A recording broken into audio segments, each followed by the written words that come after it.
Welcome everybody to the City Council meeting for Tuesday, February 20th. If you would, please stand for our invocation and pledge.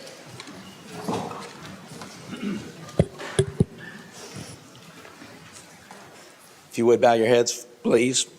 Heavenly Father, we thank you for allowing us to come together today to serve our community and support each other. Shine your light on us and allow us to shine your light on us and allow us to have wisdom to make good decisions for those we serve and to be good listeners. Help us to understand we are a community of many diverse people and needs. Our task should be to unify our residents and each other. Allow each of us in this room tonight to leave here to be good ambassadors to our community and give us the virtue of patience and respect so we serve as examples to our residents and others. Amen. Join me in the Pledge of Allegiance. I pledge allegiance to the flag of the United States of America and to the republic for which it stands, one nation, under God, indivisible, with liberty and justice for all. Now the Texas flag. Honor the Texas flag. I pledge allegiance to thee, Texas, one state, under God, one and indivisible.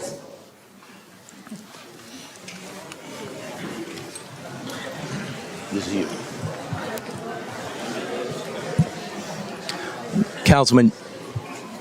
Councilman Jackson is going to start us off on our ceremonial items this evening. Okay. Good evening, everyone. The mayor's asked the council to take part in celebrating the fun stuff in our city tonight. So you're going to hear from most of us tonight. So I'd like to ask Ms. Frances Glancy to come up front. Where are you sitting, Ms. Glancy? Mayor Bill Glancy.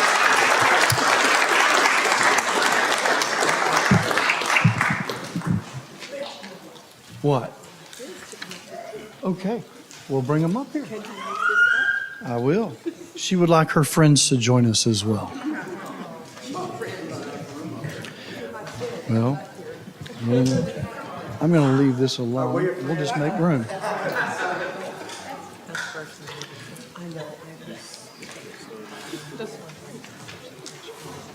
So we're going to celebrate Ms. Glancy tonight in the 2024 Witness to History Award. So for some background, at the November 16th, 2023 Historical Preservation Restoration Board meeting, the board voted unanimously to recognize Frances M. Glancy for the Witness to History Award. This award is created to recognize longtime Farmers Branch residents and organizations that have contributed to the city of Farmers Branch in an outstanding manner. To qualify for the Witness to History Award, an individual must reside in Farmers Branch for 50 years or more, and award winners are selected based on their significant contribution to our city. Frances M. Glancy has called Farmers Branch home for 55 years. Her involvement with local history began on September 22, 1986, at the dedication of the Gilbert House during the Historical Park's birthday celebration. Frances started her volunteer journey as a historical park docent and later a historical preservation and restoration board member. During her tenure with the historical park, she helped create programming for the general public and school children. She served on the Historical Park's Heritage Education Committee, whose purpose was to formulate and implement public and school tours. Living history for each structure was written, and docents were recruited and trained. Students and teachers alike loved coming to the park to learn how the early settlers lived. They were excited to have veggies and washcloths in the garden and hang them to dry. Frances and her Heritage Education Committee wrote and published Once Upon a Time, a teacher's manual, and later, Farmers Branch, a Texas Pictorial History. I've got a copy of that. It's really, really cool. Celebrating the 50th anniversary celebration of the incorporation of Farmers Branch, Frances also served on the acquisitions committee for the Queen Anne Victoria Cottage. Frances helped make Farmers Branch an outstanding city through her contributions as a historical park docent, historical preservation and restoration board member, and Farmers Branch Women's Club member. She received a certificate of commendation from the Dallas County Historical Commission for her outstanding accomplishments and contributions to the preservation of our Texas heritage. Frances also received a certificate of appreciation from the Dallas County Historical Commission for her outstanding contributions and commitment to the preservation of Dallas County's history. Frances served as co-chair of the Farmers Branch Women's Club Committee, responsible for the bronze sculpture Tomorrow's Promise that was donated to the then Senior Center. So congratulations, Ms. Clancy.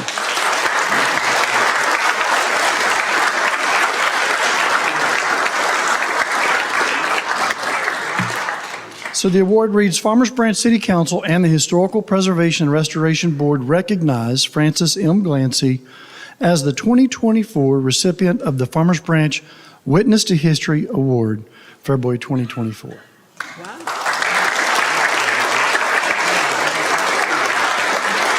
You want to say something? Isn't that beautiful?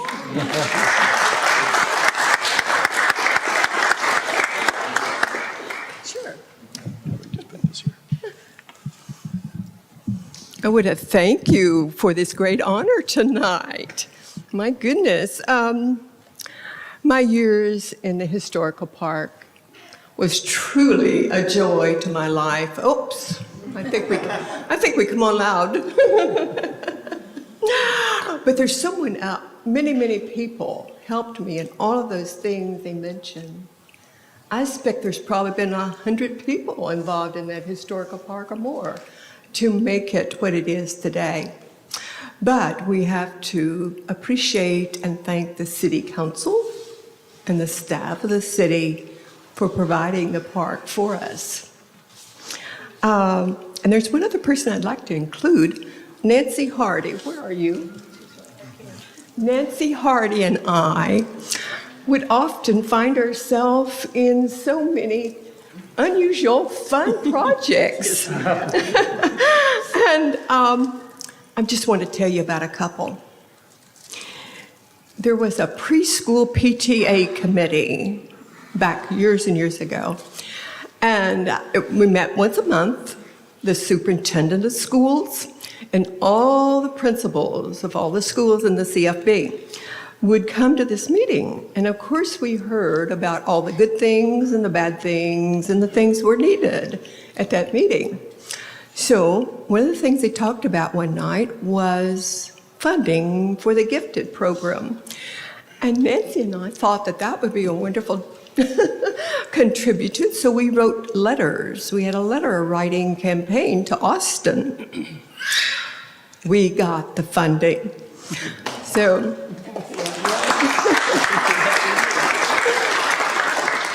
we got the funding for gifted children for the state of Texas.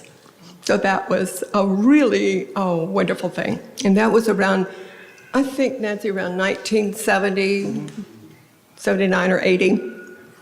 Another thing that Nancy and I found ourselves involved in was chairing a committee for the Farmers Branch Women's Club. And there we developed Tomorrow's Promise. Are you familiar with Tomorrow's Promise? It's a bronze sculpture that is housed in a branch connection. It's about a 4.5-foot sculpture of a prairie woman and a child. The child is holding a book, and on the spine of that book it says 1983. That was the year that the Farmers Branch Women's Club was organized. And it was presented to the city. The city actually furnished the base. But it's housed at Branch Connection. And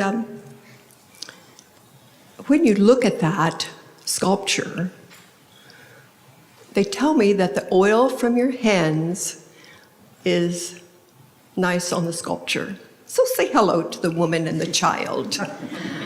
And while you're doing that, find the butterfly that's somewhere on the sculpture. You look for it. So I want to thank you again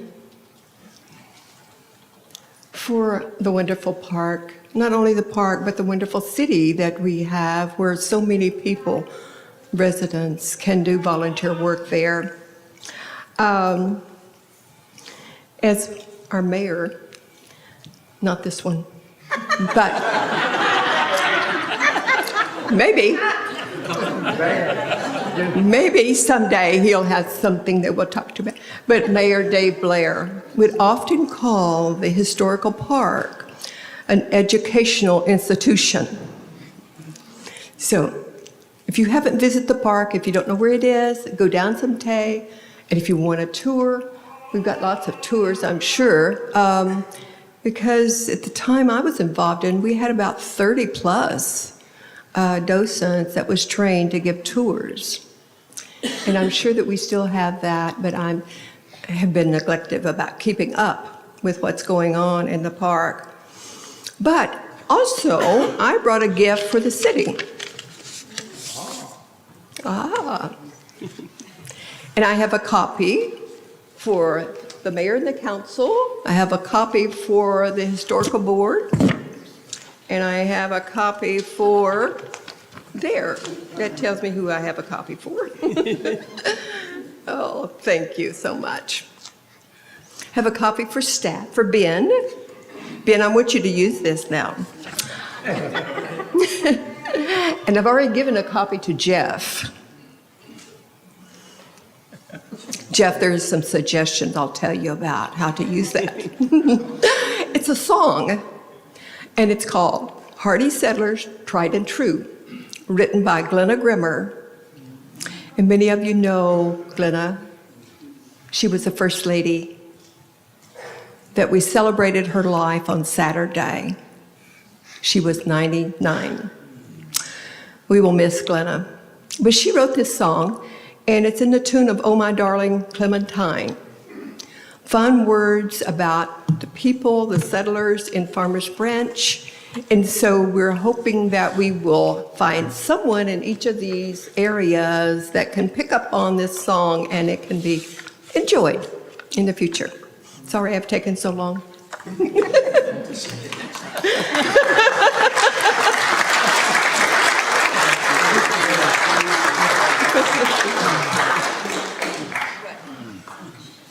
If I will, I'd like to say something about my wife. First, I need to apologize to the city of Farmers Branch, I think. Because of me? No. You know, when I first met Frances, I'm going to date myself, but in the late 50s, there was a movie by Rodgers and Hammerstein called South Pacific. Mitzi Gaynor played a nurse in there called Nellie Farber. And Frances reminded me so much of that character. She had such a wholesome personality, love of life, and all those things. And we got married, and she taught school, and she just loved teaching. And we moved from Ohio to St. Louis for a year. I was in a year of training there. And then consequently, then we moved down here to Texas. The company asked me to transfer.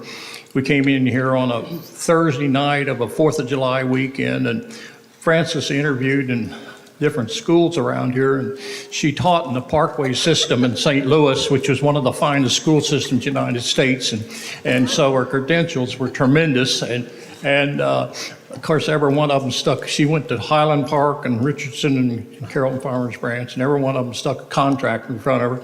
And she interviewed with Newman Smith and kind of felt she just liked his philosophy of teaching, and so she took a job there, and she taught there. And then that year, and she was a revolution for Janie Stark. I mean, she went came on the principal's office and said, there's no clock in my room. Somebody's taken the clock. And he said, there's no clock in any room. And she said, well, how am I going to teach these children time management and all that? They don't wear wristwatches in the 3rd grade. And so, I mean, things like that. So she really did a lot for that year in the school. And I knew she was really a great teacher. But my mother was an elementary supervisor. And I compared her, she was kind of like the Vincent Lombardi of elementary education. She had no tolerance for mediocrity. Everything had to be done excellently. And she went out and visited Frances while she was there teaching there in St. Louis, and I went and picked her up at lunchtime, coming home and started conversation. And she told me, she said, Frances is the strongest classroom teacher I have ever observed. And you had to know my mother to know how much impact that. I like to fell out of the car. She didn't give 3-hand comments to anybody I ever knew of in the world. But anyway, and so I think that happened. And then we decided to start a family, and so she got pregnant. And she stayed home, and then she came back and said, so whether she should go back into school. And I said, well, you know, you made so much less money here than you did in Missouri, and you're spending half of what you made to buy materials for the kids, because the classrooms in 1968 here in this area looked like the inside of a jail cell. I mean, there wasn't anything but a blackboard and a piece of chalk. And so anyway, she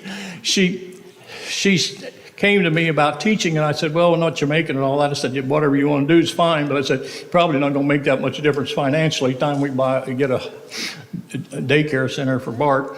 So anyway, she did stay home, but I think if I'd have stayed home and done more domestic chores and encouraged her to get involved in education in this community would be a lot better off than it is today, and have inspired what I did to the city. So with that, I appreciate all she put into our city.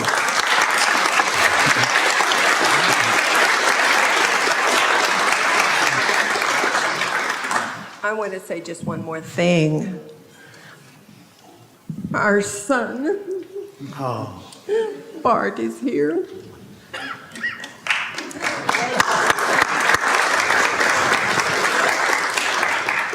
He's the one that took all the photographs that you'll find or that see in the 2 teacher's manuals, Once Upon a Time in Farmers Branch, that we published. And then our grandson is here, Will Glancy. Will loves music. He plays in the honor band at his high school. He plays a trombone. Thank you. I'll let you have that. So real quick, I'm going to ask Mayor Dodd if he'd like to say a word. I've been advised by my daughter, who got married yesterday, who gave me a cork to a wine bottle to cork it. So this will be brief. But this young lady and this gentleman is one of the few people in the United States, a queen in her own right, who had high tea with the Queen of England, Queen Elizabeth. So she made history for us in the branch. She had to wear gloves, a hat, and pearls. But this couple was so sophisticated and represented us. We have such great ambassadors as we do today. Thank you for this opportunity. Thank you, Mayor.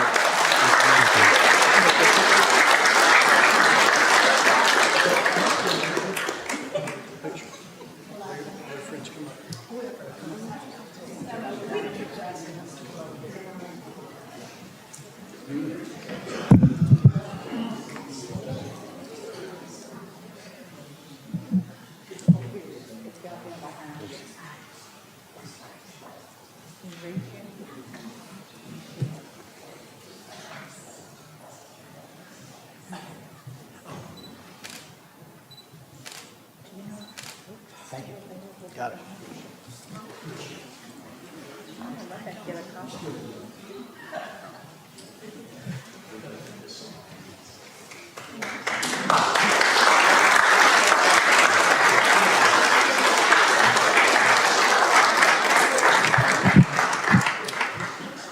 All right, next up, Jose Benavides. You come forward.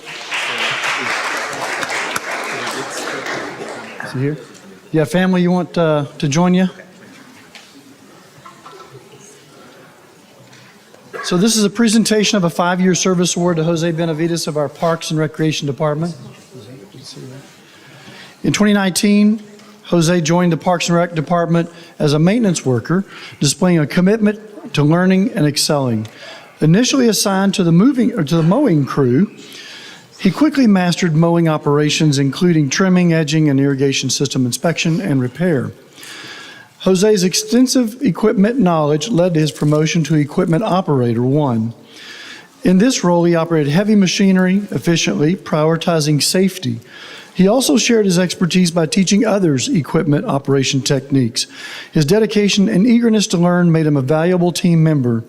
Recognizing his potential, he was promoted to Equipment Operator 2, assuming leadership responsibilities and embracing challenges enthusiastically. He effectively led crews in various projects, ensuring a thorough understanding of tasks and willingly embracing new methodologies.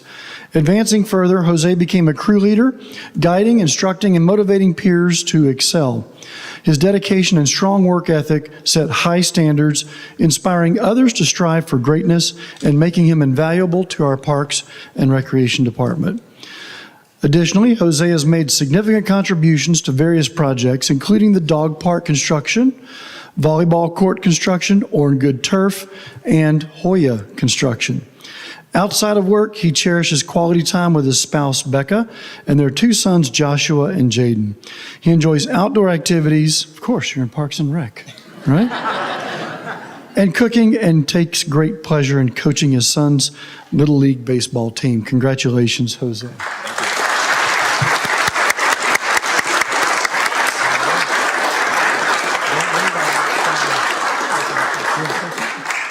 Okay. All right. Thank you. Take that one. Oh, one picture.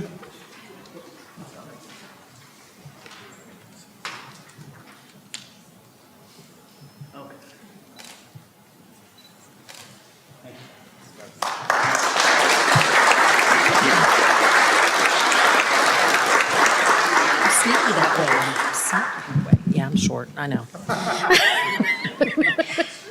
Okay. So, Robert, you want to come up? And yes, you too, Chief. Okay.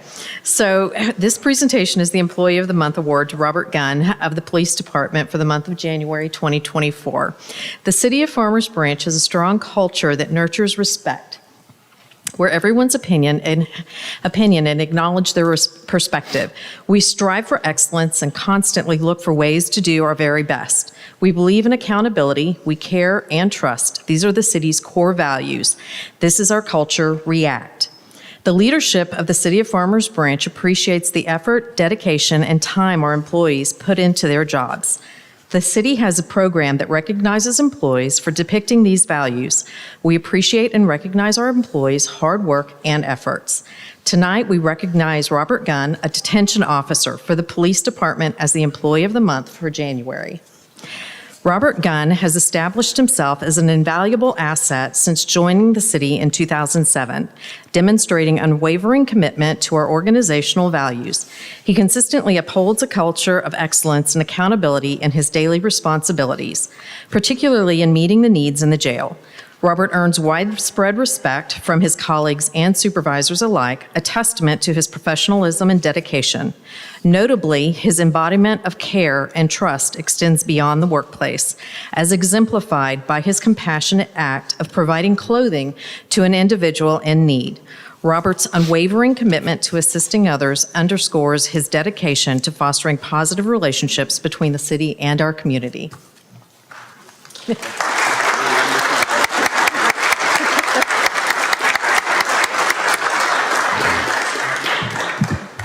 Unfortunately, Robert's not able to be here tonight, but I'm here as a supervisor to say a few words for him.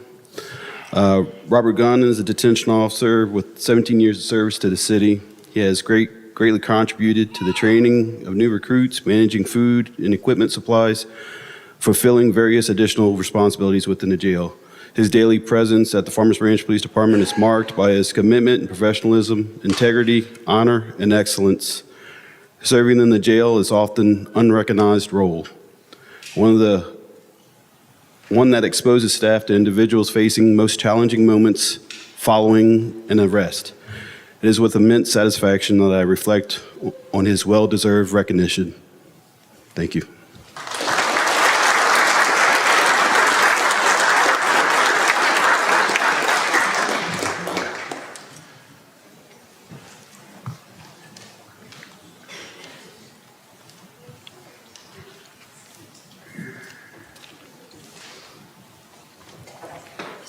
Thank you. Thank you.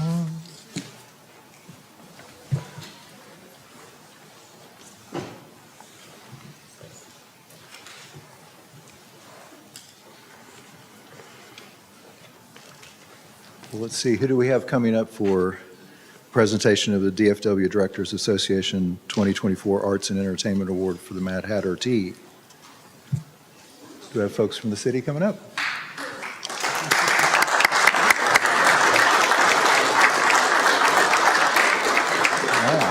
I like the shirt. DFW Directors Association annually recognizes excellent achievements in the parks and recreation industry. This year, the Farmers Branch Historical Park has earned well-deserved praise for its remarkable contributions to the field by winning the DFW Directors Association Arts and Entertainment Class II Award for the Mad Hatter Tea. The Mad Hatter Tea is a whimsical and enchanting tea party inspired by the imaginative world of Lewis Carroll's Alice Through the Looking Glass. This event invites attendees to step into Wonderland, where they are introduced to arts and culture while enjoying a delightful light lunch, delectable desserts, and a variety of teas, resulting in a truly one-of-a-kind experience. From the moment attendees of all ages arrive, they are plunged into Lewis Carroll's Alice Through the Looking Glass. The front lawn is transformed into Wonderland, featuring life-size chess, whimsical flamingos, croquet, craft stations, interactions with costume volunteers, dance performances by local students, and numerous Instagram-worthy photo opportunities. Once seated in the historical park's 1937 Dodson House, participants are further immersed in the story's ambience, with each room exuding Wonderland's decor. Costume servers provide lunch and authentic Alice in Wonderland Mad Hatter tea sourced from England. What makes the Mad Hatter tea truly special is its commitment to making such a magical experience accessible to all, as it was established to be an affordable and family-friendly event. Furthermore, its valuable partnerships with the Girl Scouts of Northeast Texas and the Carrollton Farmers Branch ISD Dance demonstrate a dedication to community engagement and collaboration. The tea's style is all about celebrating the arts and humanities. Through elements like costumed volunteers, dance performances by local students, and readings from the story, the tea brilliantly demonstrates how literature, visual arts, performance, and history can seamlessly merge to create a rich cultural tapestry. This approach encourages attendees of all ages to appreciate the arts. So congratulations to you all. Who's going to get there? Come on up. Would you like to say a few words? Hillary, our manager, is. Great. Yeah. Come on up. Thank you. Good evening. My name is Hillary Kidd, and I am the Historical Park Manager. And I wanted to thank my amazing team for their hard work producing innovative, sold-out, multi-award-winning programs, special events, summer camps, and classes. We are beyond appreciative to the Parks and Rec Department, city staff, city management, council, mayor, and the entire community for their unwavering support, but also to our remarkable Historical Preservation and Restoration Board. The members, many of whom are here tonight supporting us, and Francis Glancy, who was honored just a few moments ago with the Witness to History Award. Numerous board members attend the Mad Hatter Tea, and several even participate as characters. Now this year, Mad Hatter Tea is the first weekend in March, and while the event is already sold out, I do want to invite you all to a special treat. Brand new this year, Alice's Adventures in Wonderland exhibition. This is a rather outside-the-box exhibit for a historic house museum. When you enter the Queen Anne Victorian Cottage, you will literally walk through a rabbit hole and be transported to Wonderland, as each room of the house will tell a different story, a different chapter in the book, and you can follow along with Alice on her remarkable journey. The exhibition opens Saturday, March 2nd, and please keep an eye out for more information on the City and Historical Parks website, social media, Facebook. We'll offer tours and really look forward to seeing you all after March 2nd to witness the passion we all get to experience every day at the Historical Park. Thank you.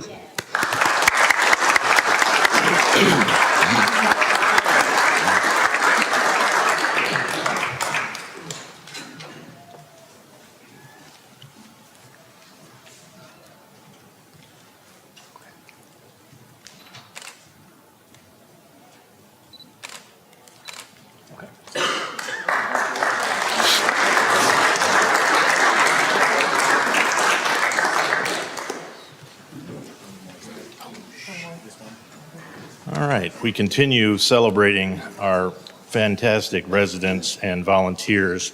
This is a presentation for the 2024 Supreme Service Award given by the DFW Directors Association to the Branch Connection volunteer, Deborah Hull, for her service to the community. Deborah, would you like to come up, please?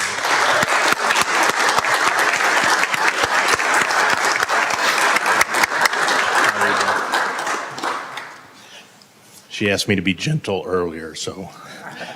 The DFW Directors Association annually recognizes the best in class for a variety of categories. Deborah Hull, a longtime volunteer for the Branch Connection, was awarded the 2024 Supreme Service Award. This award is open to volunteers, seasonal and administrative staff, and recognizes an individual who has gone above and beyond the call of duty by making an outstanding contribution to the field of public parks and recreation. Deborah Hull is a volunteer at the Branch Connection.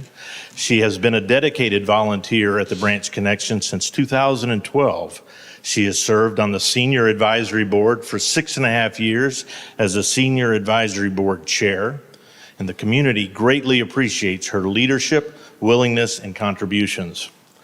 Serving as the Senior Advisory Board Chair and the Stakeholder Advisory Committee, Deborah Hull has given over 150 volunteer hours to the Branch Connection and to the community. Her roles in volunteering serve in a broad range of events and programs such as our Mixer, Neglected History, Monthly Breakfast, Game Night, Craft Fair, Super Bowl Live, Valentine's Show, Fishing Fun, and Veterans Day celebration event. She was also heavily involved in the Senior Advisory Board amendment request and process for ordinance number 3076. Deborah Hull is always the first to jump in at any opportunity to serve our members and our community in any way possible. She shows her support for the city with a servant's heart, unquestionable passion, willingness to do whatever is asked, and always does so with a smile. So once again, we'll celebrate Deborah in this great award.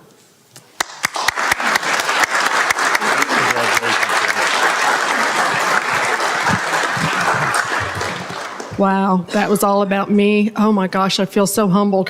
Thank you all. Thank this great crowd for showing up for watching me get the award. I appreciate y'all being here. Thank you all in the city and at the Branch Connection who let me help. I just have such a good time, and I love everybody. My board, Jackie and his staff. Jackie's too chicken to come up here, but Jackie was the one who nominated me for this award, and it was, believe me, a total surprise. Thank you all. Love you all. Hey, Deborah. Get your picture.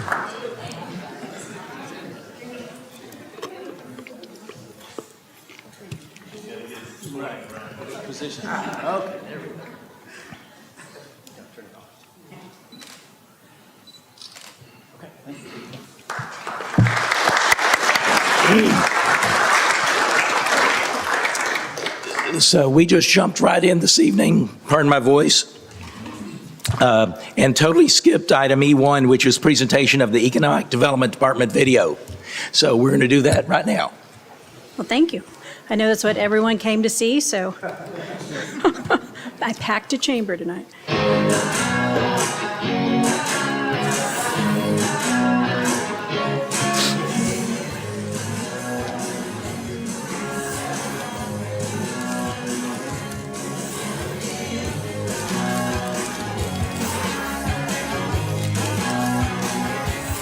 Hello again, everyone, and welcome to the Farmers Branch Economic Development Update for the latter half of 2023. And what a phenomenal benchmark year we had last year. I'm Jeff Brady, and our focus for this episode will be food, and particularly what a powerful economic engine it can be for the local economy. And that's why we're beginning this edition right here at Bankhead Brew Pub. It's an upscale brewery with a fantastic menu as well as delicious proprietary beers. Bankhead opened in December in the flagship location of Mustang Station along Valley View, and the reviews have been great. We've been getting great feedback, which is great. People love our food. They really dig the 60 different beers that we have, and we got something for everyone, right? We have full bar, we have wine, we have obviously award-winning beers, and great food to pair with that. I mean, to me, food brings everyone together, and I've always thought, of our concept as really of a restaurant first and brewery second. We have amazing beer. But we really take pride in ourselves being a food-first mentality. Very, very thankful for the City of Farmers Branch. I've been very fortunate and very happy with the city here. Farmers Branch has become the third location for Bankhead, which has the potential to lure more dining and retail to the area. Right down the sidewalk, locals lounge and find wine. Two arms of a single business venture, one an elegant cocktail lounge, the other a wine tasting and retail store, both unique to Farmers Branch. I think it's really all about the experience. We're trying to offer a Dallas high-end bar kind of night out here in Farmers Branch, so the people around here don't have to drive all the way in there. It's kind of cool to see, somebody come in here enjoying a beer or a glass of wine, and then I'm able to send them next door and they can take a case home or something like that.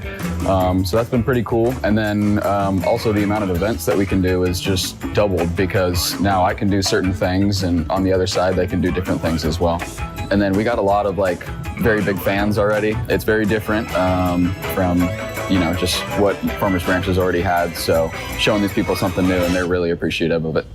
Also in Mustang, the owners of Roots Southern Kitchen have plans for Radici, an Italian restaurant concept to feature a simple menu, fresh produce, and a wood fire grill. Think of warmth.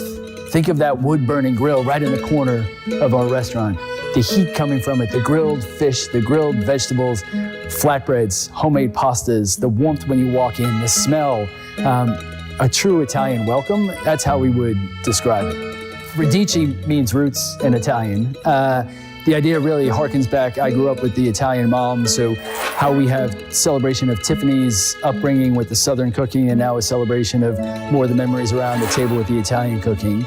And why Farmers Branch? How do we say no to Farmers Branch? Such a warm welcome from the city and the community with Roots Southern Table. The thought was, let's duplicate it with some Italian food and bring roots to both ends of Mustang Station. And then the location itself, if you take a look outside, you've got the fountain, the open area. We envision an Italian piazza out there for people to enjoy, particularly on nice weather, to enjoy a glass of wine and some fresh pasta. Group travel was once again a powerful catalyst for the local economy, and our tourism team brought major groups to Farmers Branch in the latter half of the year, including a certain airline's in-flight training program, which wrapped in June, for 2,395 room nights. The UTEN Travel Group in July for 1,129 nights. The Labor Day Hockey Tournament in September for 387 nights. Bloom and Bluegrass during October for 603 room nights. And the Sports Source Showcase in December for 612 room nights. And the fiscal year total set a new all-time record. We actually generated the highest in hotel motel tax fund last fiscal year, which would be 22-23, and that was $3.3 million, and that is the most the city has generated in its history. And it's actually $400,000 more than it was the previous year. So we had a great year with corporate and group travel. But the headline event of the year in Farmers Branch was the PPA's National Pickleball Championship at Brookhaven Country Club. It brought more than 50,000 people here for the biggest event in the history of the sport. Brookhaven received a $2.5 million upgrade to prepare for the event, elevating the club and the city to an elite level of professional sport venues. We have a very robust, racket sports facility and membership, and so this was just another piece of that puzzle to put together for our membership, and I think it's wonderful for the city of Farmers Branch. I think we've seen the community just continuing to expand and grow, and so that partnership together is just going to be tremendous for us in the future. And so we're excited about it. We see the action and the activity going with the community, and we're all in. So it's wonderful. The PPA Championship helped the city generate a total of more than $300,000 in hotel occupancy tax or HOP revenue in November, the largest November in the history of the city. I've never been this time in November and had 3 or 4 or 5 or even 6 close to sellout nights in a row. That's not common. 3,500 amateurs are playing this event alone. Only 500 of them are from the greater Dallas area. So we're bringing in 3,000 new players alone. That doesn't count ticket holders, that doesn't count vendors. So we're seeing a lot of new lifeblood in Farmers Branch alone, right, for this tournament. According to the PPA, Invited, and the Dallas Sports Commission, the tournament produced more than 20 hours of live TV coverage across ESPN, the Tennis Channel, and Pickleball TV. 390,000 viewers tuned in to watch the Celebrity Pickleball Showdown on ESPN alone, making it the largest PPA broadcast on the network, and it originated in Farmers Branch. Earned media or news coverage was unlike anything Farmers Branch has ever received, including reports on almost all local TV outlets, as well as newspaper, radio, and magazine coverage, with a total advertising equivalency of $14.9 million. The exposure for Farmers Branch was priceless. We have never had such exposure with the news media and the coverage. We had national coverage that you see in large national metropolitan areas like Houston and Atlanta and New York and Los Angeles. So here we are in Farmers Branch. We've got the National Pickleball Tournament, and we are on ESPN and the Tennis Channel. And I have people from all over the country reaching out saying, we've seen the Farmers Branch Tournament, and it was just amazing.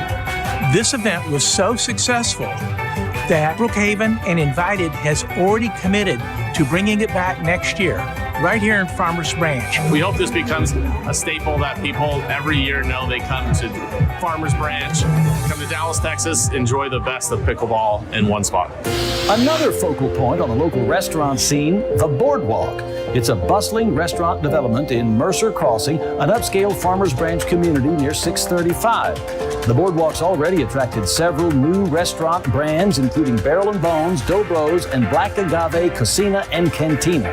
All 3 opened here in late 2023, attracting a crowd of neighbors and guests, many of whom drive specifically to this location as a dining destination. People just come out here, they see the sunset. The sunset here is beautiful. Once you sit down in that patio, oh my God, it's really jaw-dropping. You just sit there and you just mesmerize. And let's say you want to come in with some partners, right? And maybe they don't want Mexican food. They maybe want barbecue or something else. So we have that offer, We decided to put 3 brands into one building. It definitely offers more, it's a one-stop shop. You got your barbecue, then you got your Tex-Mex, which is more Mex-Tex and Tex-Mex. And then we have our Italian, right? Which we're dishing out pizzas and sending them out to the venues down here, hotels, hotels and stuff. All in all, the Farmers Branch economy has been vibrant in late 2023, with powerful catalysts driving tourism traffic, media interest, developers, and serious investments in Farmers Branch. Here at the Boardwalk, several other restaurant concepts are in development. We can't tell you exactly what, but this beautiful waterfront view is part of the allure. And that'll do it for your late 2023 Economic Development Update. Now, as always, the city's tourism and economic development teams have been working hard to bring powerful projects to the city of Farmers Branch to better energize the local economy. And we'll be back in the summer for a look back at the first half of 2024. Until then, I'm Jeff Brady. Thanks for watching and bon appetit.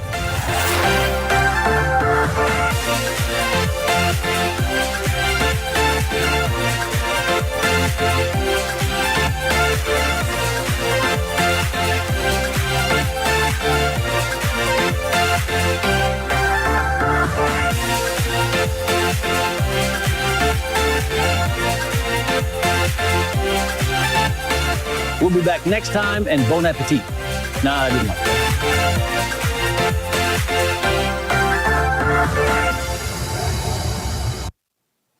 So thank you, Jeff, for helping us tell our story, wherever you are, Jeff. Okay, thank you. But I see two team members in the back of the room, Stephanie Mullins and Chris Webb. If they can get a round of applause. There they are in the yellow sweater.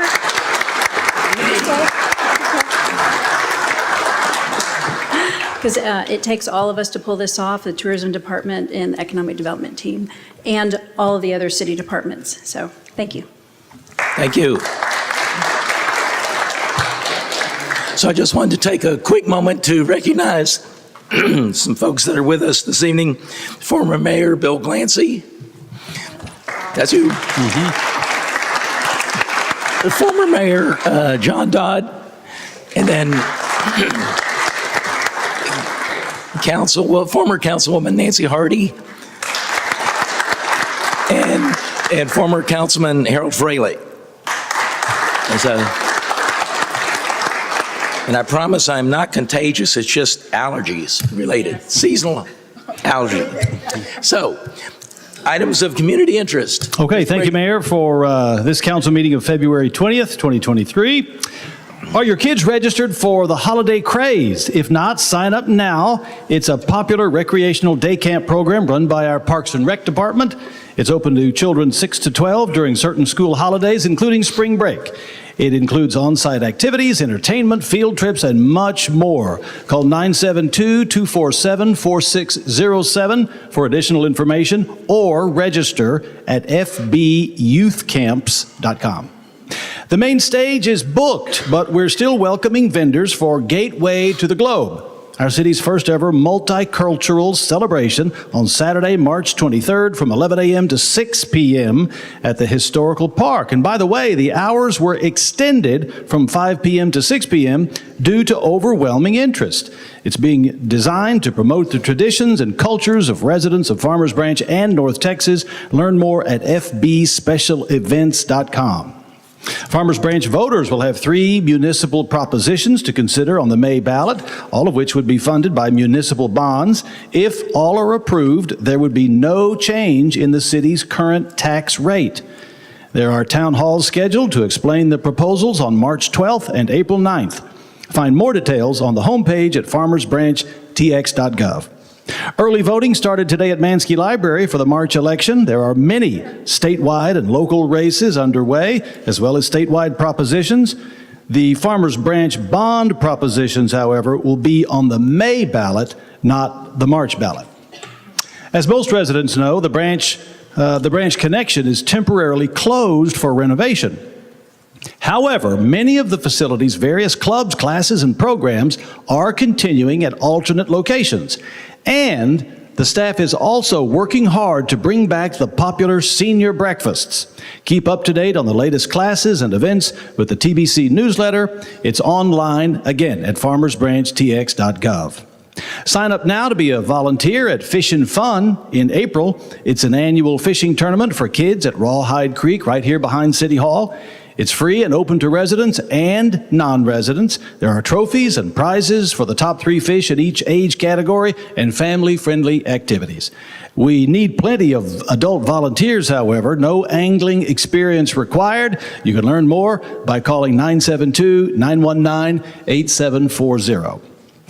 Many West Side residents know that the city has filed a complaint with the Texas Commission on Environmental Quality, that's the TCEQ, over recurring and noxious evening odors. The source has been identified as a Dallas mulch and composting company. It does not originate in Farmers Branch. The state has opened an investigation, and we have this week requested an update. We'll post any findings or results on the website and on social media. And if you'd like to know more or file a complaint with the state yourself, go to the environmental health page on our website, again at farmersbranchtx.gov. The solar switch registration is now open. Residents can save on the cost of installing solar through this unique bulk purchase program. Learn more about solar energy and save money on installation by signing up for Solar Switch. It's free to register and there's no obligation to purchase. Go to solarswitch.com to find out more. And as always, you can sign up for City e-News at farmersbranchtx.gov. Mayor? Thank you, Jeff. Next up is our report on study session items. And so instead of listening to me in my raspy voice, if anybody has a question, they go to farmersbranchtx.gov and see what all happened this afternoon on our study session. So next item is citizen comments. I don't have anybody that signed up for citizen comment. I do have people that signed up to speak to item J1, and so we will get to those in just a minute. So moving forward will be our consent agenda, and I will entertain a motion to approve the consent agenda. Mayor, I'll be happy to make a motion to approve the consent agenda as submitted. Thank you.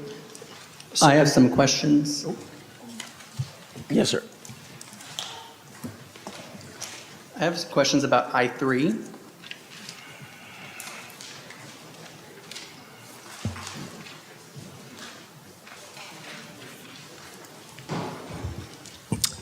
Yes, sir. Mark Samuels, the Director of Innovation and Technology. So how often do we typically do cybersecurity assessments and external penetration testing? We do various testing every year, but more comprehensive testing probably every couple of years. Okay. And how often should we typically do those types of comprehensive tests? Well, I think every couple of years is adequate at this point. I mean, based on there's a lot of factors there, based on the threat landscape, what's going on, how we're feeling about our technology and our posture. But we do pretty extensive testing anyway, so this is just beyond that. And so when was the last time that we did a comprehensive test? I want to say it was 2 years ago. Okay.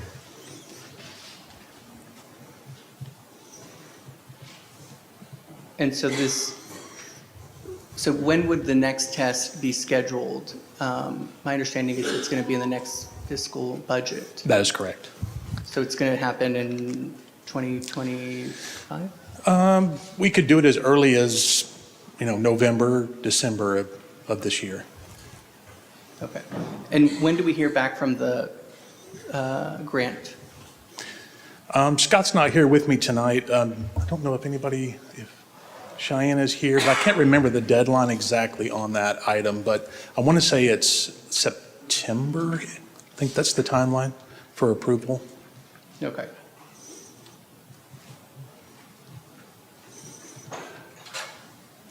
And so I think earlier in the study session, you guys talked about it's approximately $78,000 that the tests. That's an estimate. That's an estimate. And how do we do those tests? Is it internal staff or is it contractors? How does that work? No, it's totally contracted out. Okay. Yeah, it's a comprehensive test. So just to be clear, there's different kinds of tests. You've got internal penetration testing that we do regularly. Then you have a more extensive process where you bring in an external vendor to try to poke holes from the outside. And the depth you go in that really depends on a few variables. So we like to not talk too much about that in public, but we do work with vendors and experts to help us determine what level of testing and what frequency to do those. Okay. That's it for that item. Thank you. Thank you. And then I have some questions about I-4.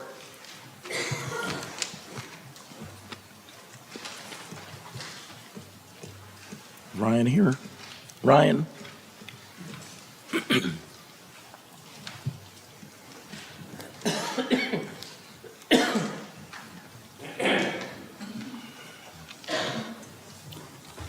Ryan Sauter, Director of Public Works. So I was a little confused by this. I'm not in the construction field, so I don't really understand are we replacing current mixing systems or are we adding? We're adding. Okay. These are new. So they're not there now and No. we're adding them now? Yes. Is that what is causing, we've received complaints on the west side, and I know that, we're going to get one of those mixing things out in the west side. There's been issues about water having a odorous smell. Is that addressing that? Yeah, it's designed to address those types of complaints. Is it going to address every single complaint? No, it will not, because some of that is circulation issues, some of it's water age, but that is what these are designed to do. As they circulate the water in the tank, they keep that water aerated, and it helps that disinfection process last longer and kind of breaks the odor out of it. Okay.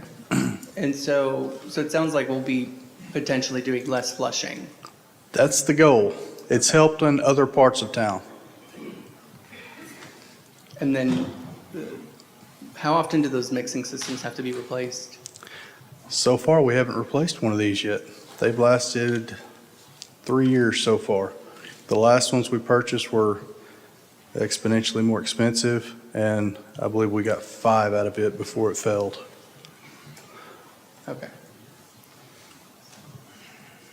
That's it for that item. All Thank right, you. thank you.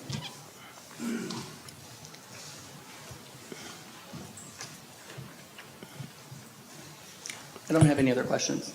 Okay, thank you. We do have a motion. And I'll second, Mayor. thank you. Motion and a second. If you would, please indicate your vote accordingly.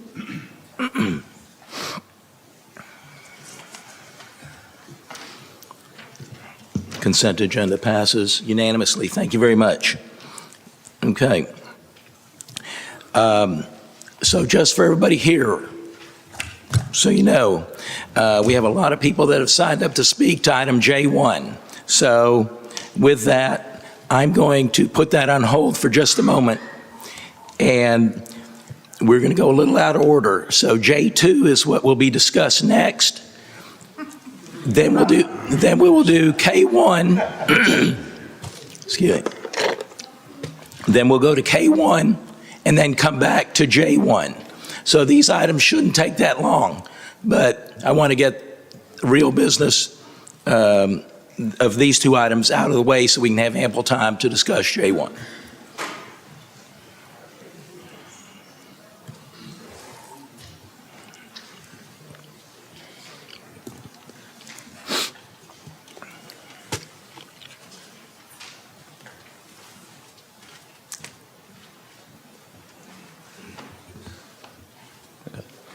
Well, Marcos Narvaez, Deputy Director of Planning. So our zoning ordinance includes a definition for mobile food vehicles, but the term has actually never been classified within our use table. So technically, food trucks are prohibited from operating in all of our zoning districts. Going back to December of 2023, a couple of months ago, staff presented this topic during a study session item with City Council. The intent was to establish regulatory framework for food trucks and ensure that this framework aligns with our city's goals. The feedback we did receive was supportive. It included adding additional areas where food trucks would be permitted within our city. Staff would also create a permitting registration process. We would also address situations where exceptions may be necessary and update our actual definition. Here are the proposed overlay areas, which include the Mercer Boardwalk. It also includes Mustang Station, as well as Four Corners area and the entertainment district. So the goal is really to provide a designated location for what we would consider long-term mobile food trucks, not necessarily short-term temporary. This is really for long-term. So what actually qualifies as a mobile food unit? Well, you definitely have to meet our definition of what a mobile food unit is. The truck would have to be an accessory use to the primary business, no vacant lots. So you'll never find a situation where you've got a vacant lot and a food truck sitting on it. There has to be a business on that piece of property with a valid CO. They would also need to have a valid registration issued from the planning department. That would be part of that process we were just talking about. And obviously operate within our overlay area. Now, there are additional standards that we're adding to this ordinance. Hours of operation, trucks absolutely cannot operate outside of the hours of the primary business. Having a food truck on site cannot create an underpark situation, so situations where properties only have the minimum amount of parking, that may cause some issues, but again, we don't want to see underpark situations, especially when you've got multiple businesses sitting on a single piece of property. We also would want to limit the number of food trucks to only 3 per site. And then there's also the location permit that we were just talking about. In that particular case, the food truck would fill out an application. They would provide the parking diagram to us. They would also provide a restroom agreement of who they're, having that agreement with, which business. And then there's obviously a fee that goes along with that. There are exceptions that we do want to consider. These exceptions would include public events authorized by our Parks Department. At this moment, Parks Department has its own process for dealing with food trucks in city parks. We are not messing with that. This is completely separate. They will still continue to do what they do in the Parks Department when they're working with food truck vendors. Private events that do not serve the general public, when you have a private event, if you're at your residential home, you're having a party, you've got invited guests, you want to have a food truck, this has nothing to do with that also as well. Or public events where the city's not involved. For instance, like let's say there's a church that wants to have a few food trucks on site. As long as they comply with the fire code's temporary event standards, they can have food trucks. So again, this is very specific to certain areas within our city, and it's meant for long-term use. That food truck having a long-term agreement with the business sitting out there for a year or more. Notifications were sent out to areas that were affected by the overlay. I think we sent out over 1,300. We have received 6 letters of support for this item. We do feel that the comprehensive plan supports this use. It does recognize that food trucks can be considered a complementary use to all of our existing businesses, so we definitely think this is a good thing. On January 22nd, the commission unanimously recommended approval of the proposed amendment. I'm going to continue to stand for questions. Thank you, Marcos. Council members, you all have any questions? Councilman Jackson? Thank you, Mayor. Thank you, Marcos. Just one item I wanted to draw out. We sent out over 1,300 notices regarding this change. Yes, right? sir. And we had how many responses to the people were given a summary of the change. Yes, sir. And then they were asked to respond whether they opposed or favored the change, right? Yes, sir. And we had how many that responded? We had 6 that came back to us, but no response is good, too. Okay, 6 yeah. responses in out of favor. 1,300. Yes, sir. 6 in favor. Yes, sir. 1 that was opposed. I did not receive, did we receive one that was opposed? No, we didn't receive one that was opposed. Okay, I thought I'm looking at one right now that looks like they've chosen to oppose this change. It's the first copy in the packet. My point is, the one that opposes the change actually is from an out-of-state owner, right? Oh, you know what? You are, okay. I see. It looks like they scratched through favor. Scratch through favor, they oppose it. I got you. But they're in Santa Barbara. They're from an out-of-state, this is an out-of-state owner, right? Okay. All right. Just wanted to draw that out as a detail of the case. No problem. Thank you. Yes, sir. Okay. Councilman Merritt. Thank you, Mayor. Thank you, Marcos. Let's go. Councilman Jackson spoke to mailed notices. Help me understand, the mailed notices to those 1,300 were in the overlay districts. Is that the simple answer? Yes? The overlay districts and 200 feet outside that. Thank you very much as for well. the clarification. Yes, sir. Appreciate that. Let's talk about the overlay areas for one moment. Could you help me understand why we created multiple overlays in areas where we have sub-districts A and B? Why would we not create just a simple singular overlay? There's probably rationale, just like to hear it, that's all. Sure. So for sub-district B, I believe this is all based on parcel layers. And you know what? Did we have, was there a specific on that for the separating that layer, the A and B for two? Yeah, I think this was really based, it could probably have just been one full single parcel. And I apologize about that, Councilman Merritt. I'm not exactly 100, I'll let you. For the Mustang Station. Absolutely. Yes, sorry, Council. These tracts and sub-districts were created based off of both the beer and wine sales overlay and the tracts in that, as well as the alcohol on-premise consumption overlay as well. So if there's overlap, it could be because of those are separate overlays and the tracts are therefore different. There's rationale, that's all I was Yes, sir. Yes, sir. Thank you. I looked for it, I didn't see it in the material. It may have said that, but I wanted to hear that in this open forum. So thank you very much for the Absolutely. clarification. Thank you. Marcus, if you could go back to the slide that has, I guess, the exceptions, there we go. Once again, the definition, is this the state definition of, or is it the county's definition, or is it ours, or is it a mix of the above? It's a little bit of a mix. I mean, we took the state definition and then we tweaked it slightly to be Fair more, enough. yeah. I be just want more to make sure that customized we for us. understand where that came from, and Absolutely. I'm just calling that out. Thank you very much. And then you made one comment about the long-term aspect and not the daily aspect. Mm-hmm. So I think many of us are familiar with the one-day food truck's going to be in the, let's just say, our local hardware store's parking lot. And does this ordinance apply to that when it's a one-day event?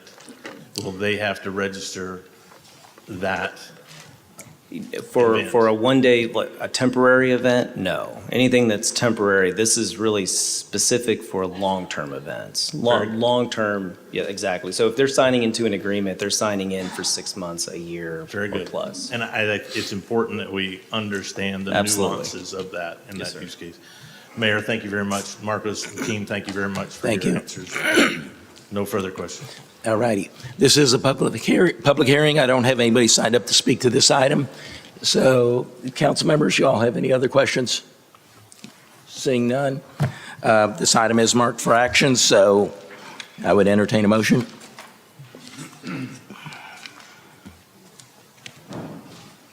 Mayor, do we need a motion to close the public hearing? Yes. Okay, And the ordinance. okay. Motion to close the public hearing. I move to approve ordinance number 3848 as presented. Thank you. I'll second that, Mayor. Thank you. We have a motion and a second. All those in favor, please mark your ballot accordingly.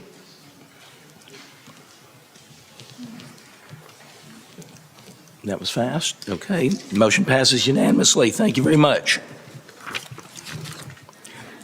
Next up will be item K1. Consider approving resolution 2024-027, authorizing the city manager to award a contract to Muniz Construction for the 2024 Group A water main replacement project in the amount of $2,206,000 $30 and take appropriate action.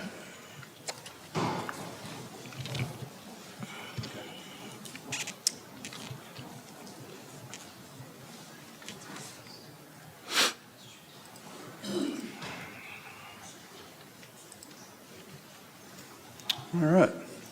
Good evening, Mr. Mayor, members of council. I'm Ryan Sarter, Director of Public Works. We are here to discuss the Group A water main replacement for 2024. Little background of this. This is all part of the continuous water replacement program. Pipes being replaced are primarily old cast iron mains, and we're replacing them with the new PVC lines. We select off a group of streets. We have a prepared design. We have contract documents that we put together for all of this. We also have a running list of water lines that we pull from. So we have a continuing list of these cast iron mains, non-PVC mains. January 24 project was advertised for bid. Bid opening was January 29th, and we received 3 bids for it. Munis Construction was the low bid at $2,206,030. For this project, we're looking at 4 different streets: Pyramid, Hartside, Janwood, Tom Field. And as you can see, there's some short sections of clay pipe in here also. The clay tile is actually for the sewer lines, and this is to address any crossings or parallel systems that we have to encounter through these projects. And we have a nice little location map here showing the outlines of the construction areas for each project. Short and sweet. Questions? Thank you. Council, do you all have any questions? Councilman Roman? So these look like they're going to be a lot of different projects, and kind of have had an experience already with a resident that had a concern regarding one of our other water projects. So what's the communication plan to inform these residents of what we're doing? For this project and what we've been doing here lately is the door hangers. We are putting it on the city website, Public Works page. And we normally try to get with Jeff to publicize this in his publications as well. We haven't had a large project, and it's been a little while. The last one was some Myra paving, I think, was the last large project we did. Does that communication plan or flyer that you're putting on people's doors include the contact information for? Yes, Public Works Okay. and the inspector. Okay. So kind of going back to the situation I had with another resident, if one of the contractors causes damage on someone's property while they're doing this work, who's responsible for fixing that? Contractor is, and we address that with the contractor. That's why we have inspectors with them. Okay. Are all these projects going to happen around the same time, or are they going to be spread out throughout the year? Once they start, they will move from one project to the next. Once they clean up and finish one project, they will move on to the next project. Okay. They do not run all at the same time. You're not tearing up 4 streets at the same time. Okay. That's it. Thank you. Anybody else? Councilman Jackson? Thank you, Ryan. So what will be the disruption for homeowners on these streets? Typically, these pipes are like on one side of the street or the other, right? It's not really Yes. down the middle. It depends on, we have some streets where they're in the middle, but if they are in the middle, then they're getting moved to one side or the other. Okay. So we have to shift the new line off of the current line, but we have to maintain 9 foot of separation from the sewer line. So it's a tricky configuration because some of these neighborhoods they just throw them right down the street together. So we kind of have to find the room and stay within the TCQ guidelines when we replace it with a new line. Right. The main disruption is you're going to have an open excavation on that street. Once they lay the trunk line and we do a testing on it, you're going to have sewer or the water services that are going to be connected to put it in service. So then there's going to be either boring or digging the copper services to each side of the street so that they can connect the service to the homes. we try to work with homeowners as far as getting in and out of their driveway, ingress, egress, by using plates, or we try to get them to pull out of the driveway so that we can get past it, get that backfilled back in and packed tight with flex space so that it's usable again. So we're not talking about a whole street of homes with front entry drives and no one can park in front of their house. You try to progress down the street Yes. and, okay, so. Now, it does get difficult when you're parking on the street Right. because we do have equipment, we have flex space, we have piping that sometimes is stored in that curb line.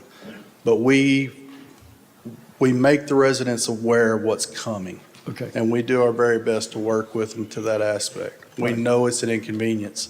We don't want to create the inconvenience, but we do have to get these things replaced. Agreed. Okay, very good. I just wanted to understand the impact. Thank you. Yes. Very good. Seeing no other questions or comments from council members, this is marked for action, so if somebody would like to make a motion. I move to approve resolution number 2024-027 as presented. And I'll second. Thank you. We have a motion and second. If you would, please mark your ballot accordingly. Motion passes unanimously. Thank you. Thank you all. Y'all have a good evening. Okay. Next up is a public hearing. Item J1, conduct a public hearing and consider adopting ordinance number 3846 to rezone approximately 2.62 acres of land located at the southwest corner of Golfing Green Drive and Josie Lane from PD or Plan Development District number 10 and Office District 0 or O to PD 109 to allow a townhome development and establish related development standards and take appropriate action. Thank you, Mayor, council members. Marcos Narvaez, Deputy Director of Planning. The applicant is requesting to rezone approximately 2.6 acres of land located at the corner of Golfing Green and Josie Lane. A portion of the property is zoned for office and PD District 10, which the PD section does allow for duplex housing currently.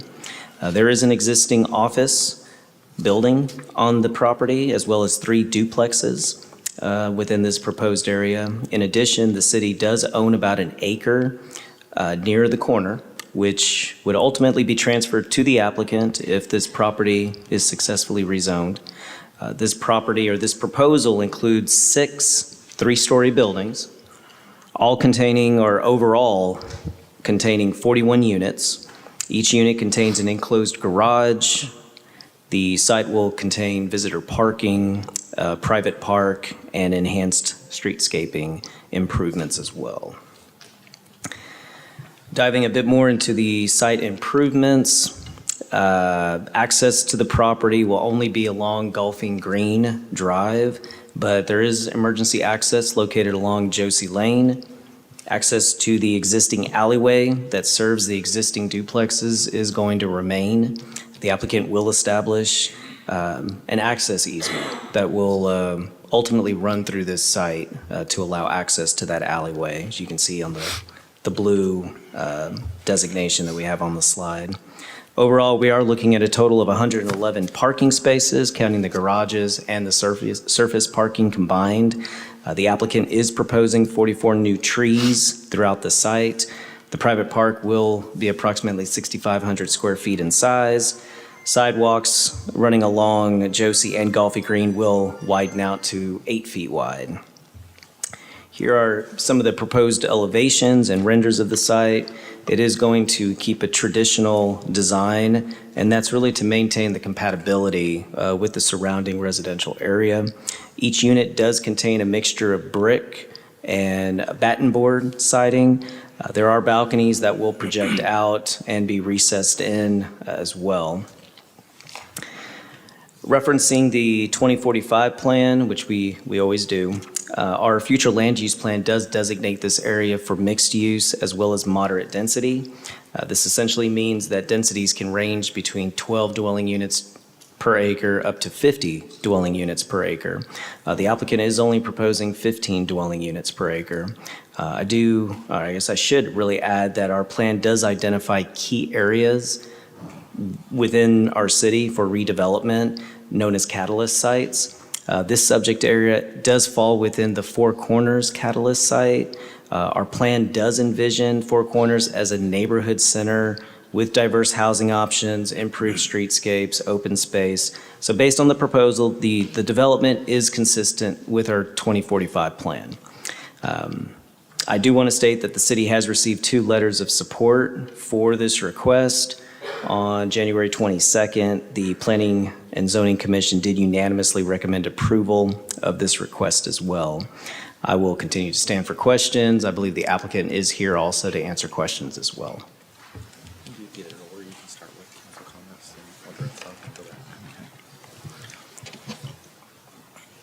Council, do y'all have any comments that you'd like to express at this time? Okay. This is a public hearing. I have a number of people who have signed up to speak. Mayor, are you going to have the applicant? Yes. Marcos, do you want to have the applicant? Do you want to speak now or do you want to wait? Okay. Fair enough. Thank you. Again, this is a public hearing. I have a number of people who have signed up to speak on this subject tonight. There is a 3-minute time limit. We're going to adhere to that strictly. And instead of having the 5-person limit or 15 minutes, I intend to let everybody speak. Okay? Please refrain from using any disparaging or inflammatory remarks directed at any member of the council, city staff, or the applicant himself. So with that, as I call your name, please come up, state your name and address. Come up, state your name and address. 3 minutes, and the lights on there will direct you accordingly. You have a green light. Yellow is 1 minute?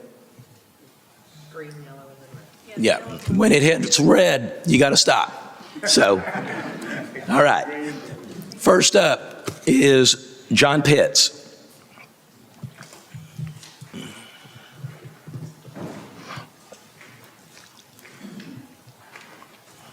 Hello, I'm John Pitts. 3137 Berry Mead Lane is my address here in Farmers Branch.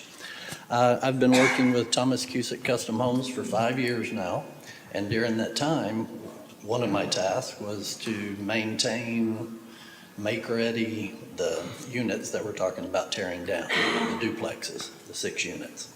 Out of all of them have foundation issues. You walk in the front door and you're walking uphill. They're starting to slide forward, which means broken pipes.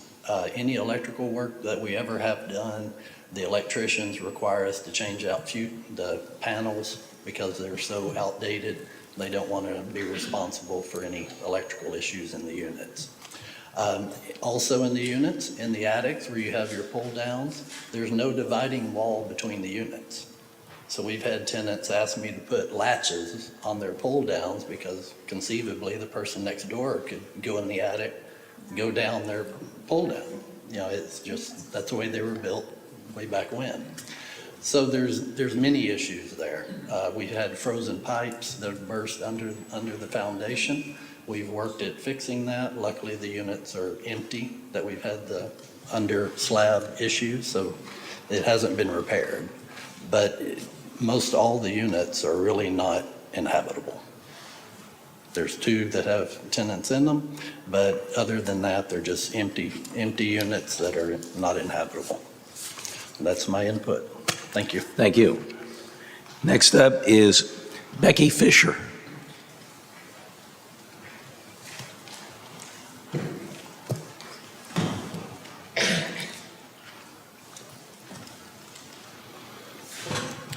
I'm Becky Fisher. I live at 13935 Stardust Lane in Farmers Branch. I strongly oppose this ordinance for the southeast corner, Golfing Green and Josie Lane. I think it's an inappropriate location to build townhomes. They will tower over the existing one-story homes in that area, and they encroach on the view of the park for everybody else. Is there any piece of green space that is safe from development in Farmers Branch these days? Can we please put a moratorium on any new apartments and townhouses, at least on the east side of Farmers Branch? I bought a home in a cozy town named Farmers Branch. It's cozy no more. Thank you. Thank you.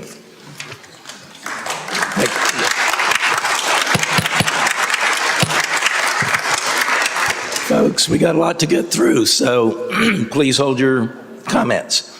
Next up is Tina Marks.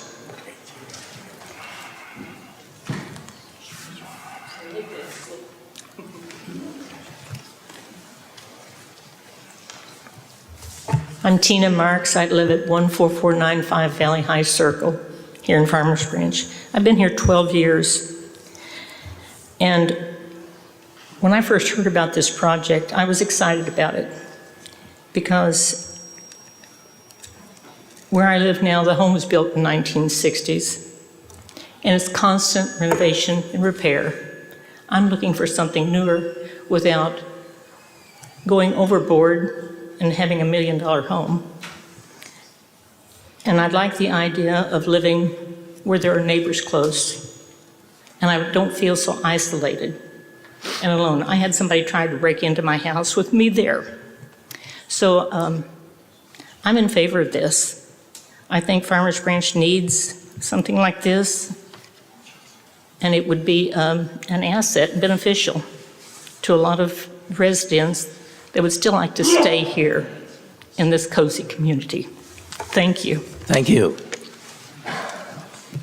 So next up is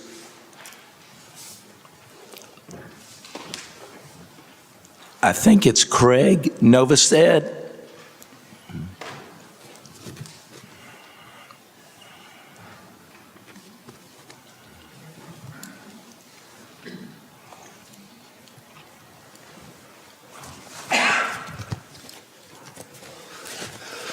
Sorry, Mayor, it's not because of you.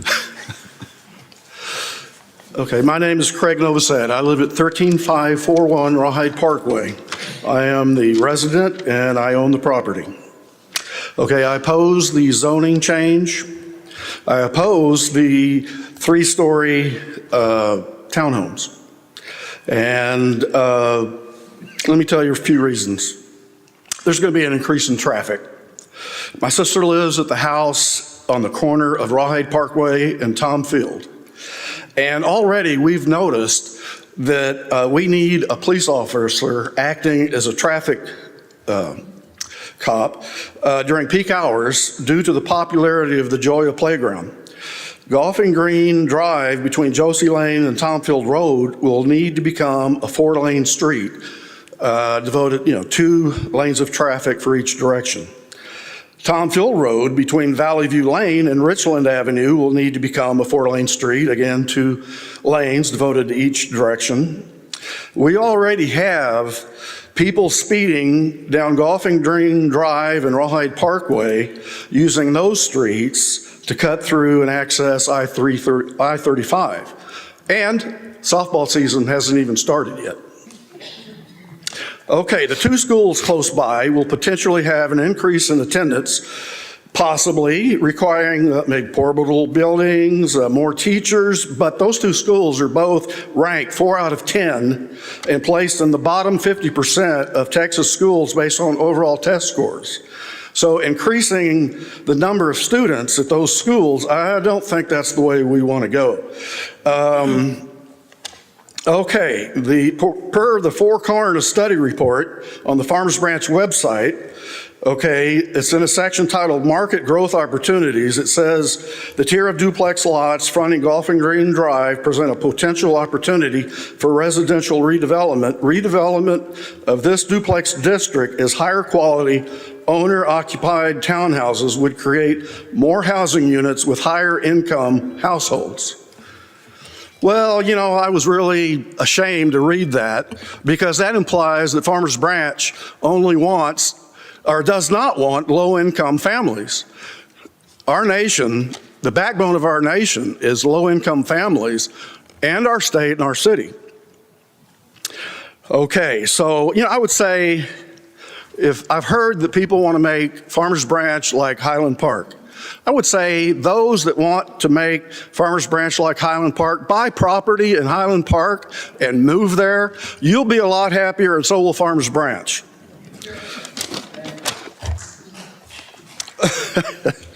Anyway, so the same four-corner, is that, am I in? Okay, well, thank you. Thank you. Next up is Alicia Herndon.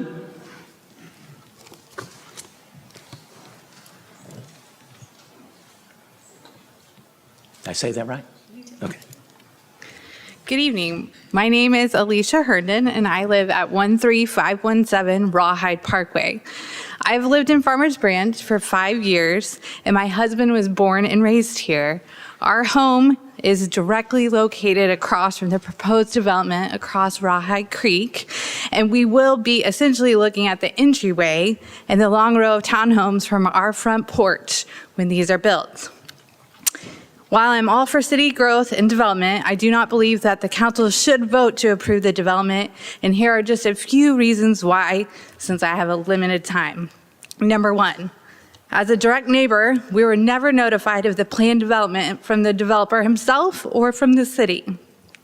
I understand there is a 200-foot notification limit by city rule, but I believe that those directly across from the development, who will be forced to look at it every day and deal with the ramifications, should have at least been included as a good faith neighborly gesture by both the city and the developer.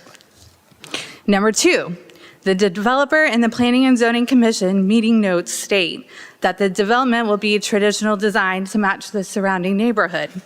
Per the renderings provided, I would debate that.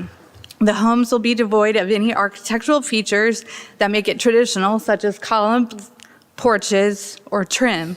The proposed materials may be traditional in style, but overall design is modern with modulations of modulations of single-use materials, articulations that are more modern in consistency with current city multifamily design requirements. Number three, the townhomes are designed to be 45 feet high, which equates to 3 stories. This will make them the tallest structure in the area and dwarf all the commercial, retail, and residential properties surrounding it. Personally, I don't want other residents or neighbors looking down on my property for safety reasons, etc. Number four, these types of developments don't typically attract families, more so young single professionals and or couples. While this will help increase property values, it will have a negative impact on neighbors with fixed incomes. Number five, traffic and parking will become an issue. With 41 proposed units, that's 82 cars at the minimum for all residents and only 29 visitor spots. We have already witnessed an increase in traffic, parking infractions, speeding, etc., both on Golfing Green and Rawhide Parkway with the opening of Hoya less than a mile away. I feel people will be parking in front of my home and will walk across the creek on the spillway to access the townhome community when they can't find parking on Golfing Green. As a concerned neighbor, all of the previously stated reasons and many more make this not the right project and or development for this piece of property or properties. I would like to recommend that the city and the developer work to redesign the project with single-family zero lot line homes. Thank you. Thank you.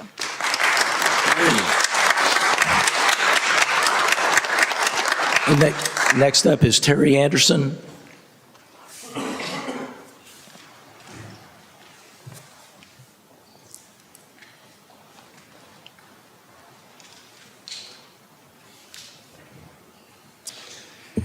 Terry Anderson, 2644 Mount View. This will be short. Citizens have to decide if Farmers Branch wants to be a high-density city or a comfortable relief from our big city neighbor. The proposed site crams many residents into a tiny area.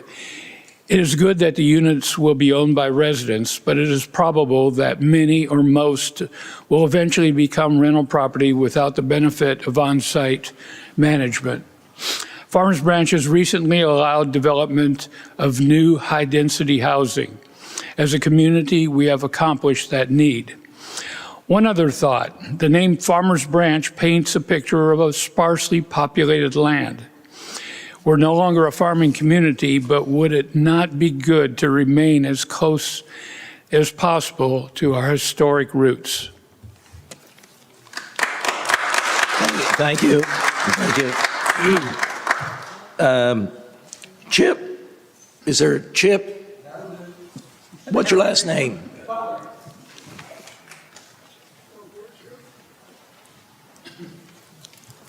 Thank you. Couldn't read it. I'm Chip Butler. I live on 13683 Rawhide Parkway.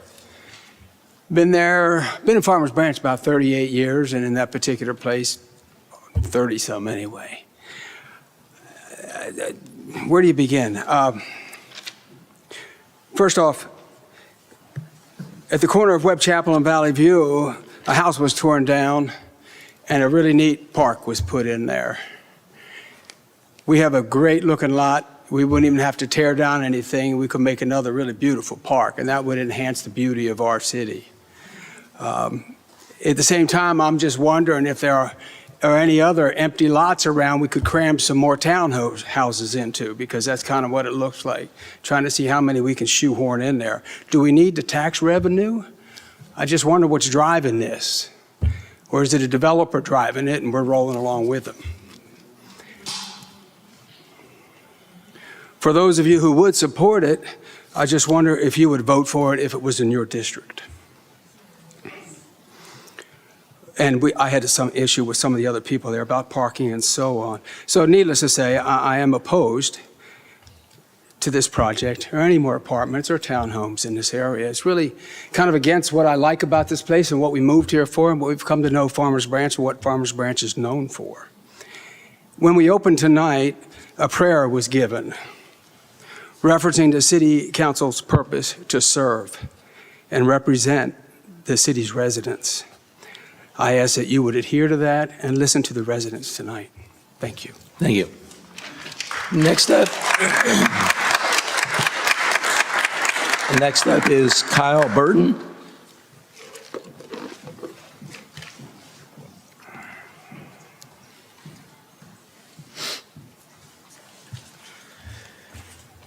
Good evening. Thank you for letting me speak.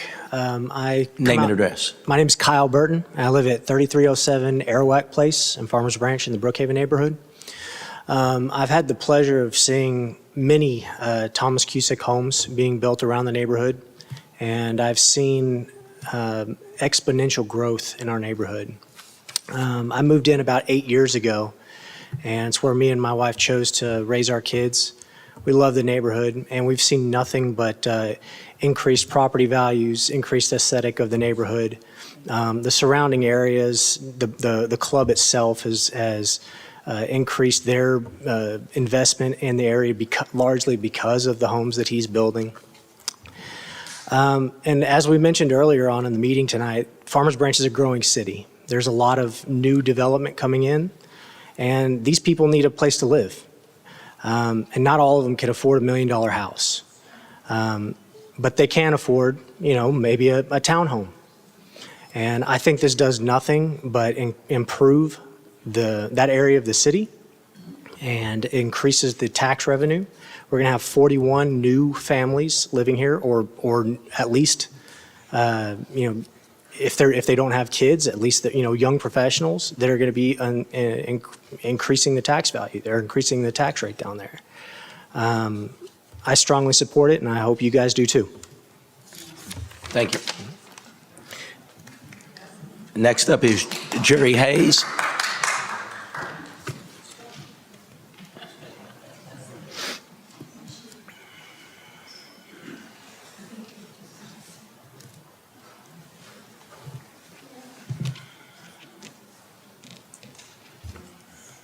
Jerry Hayes, I'm from 2936 Golfing Green Drive.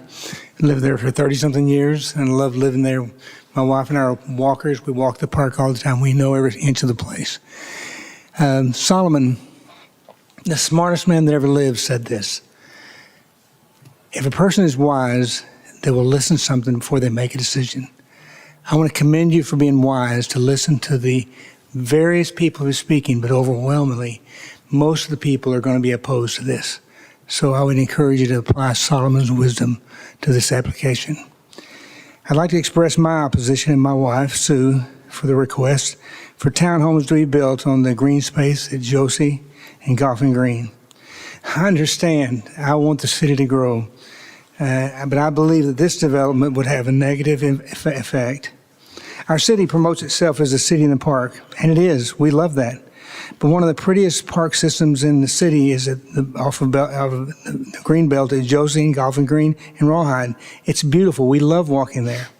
This is an area, if you know the area, and this has already been expressed, it promotes a lot of foot traffic.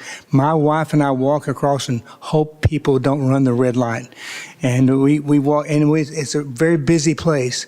If we add 41 homes to that area, that could potentially be 82 cars that are coming out, as somebody already previously stated, onto Golfing Green. It would make that a very busy area. In addition, this housing steps away from the character of this area. 41 units crammed in a small space is not a good look. While these may be townhomes, if you see the picture, they look a lot like apartments to me. And I don't want apartments in my neighborhood. And my wife and I don't, either one of us. This is not in line with the other housing in the area. It definitely, in my opinion, distracts from the mission, a city and a park. Please consider denying the request and build these townhomes for the sake of the Farmers Branch. Don't build these townhomes for the sake of Farmers Branch residents. Thank you. Thank you. Next up is Jordan Hollingsworth. Jordan Hollingsworth. Andrew Mazzara.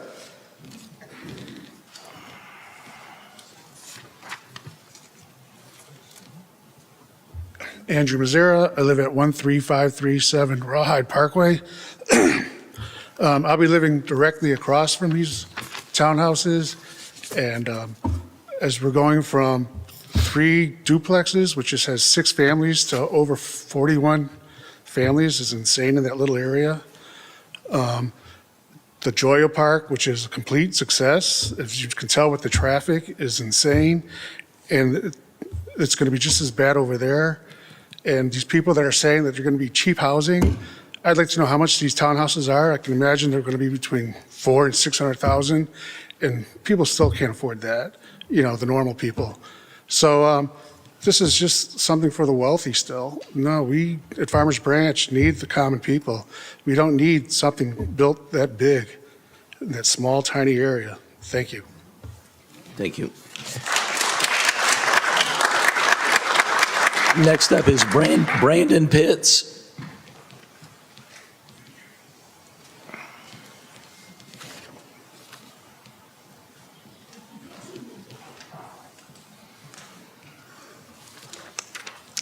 Hello, my name is Brandon Pitts. I'm a resident at 2844 Golfing Green Drive. It's the townhome that is closest to the end of the street. My father earlier was saying that, you know, they're in a state of disrepair. This is accurate. One thing he did not mention is the black mold. I've had it treated before. And because of their state of disrepair, I support the project that's proposed. It's time for something new. Half of the unit I'm staying in is downhill. It's like a fun house. I moved in knowing that this was going to be coming in the future, and I'm not going to be displaced at any point. But yeah, they're ready to be torn down, and it's time for something new. That's my piece. Thank you. Thank you. Next up is David Bell.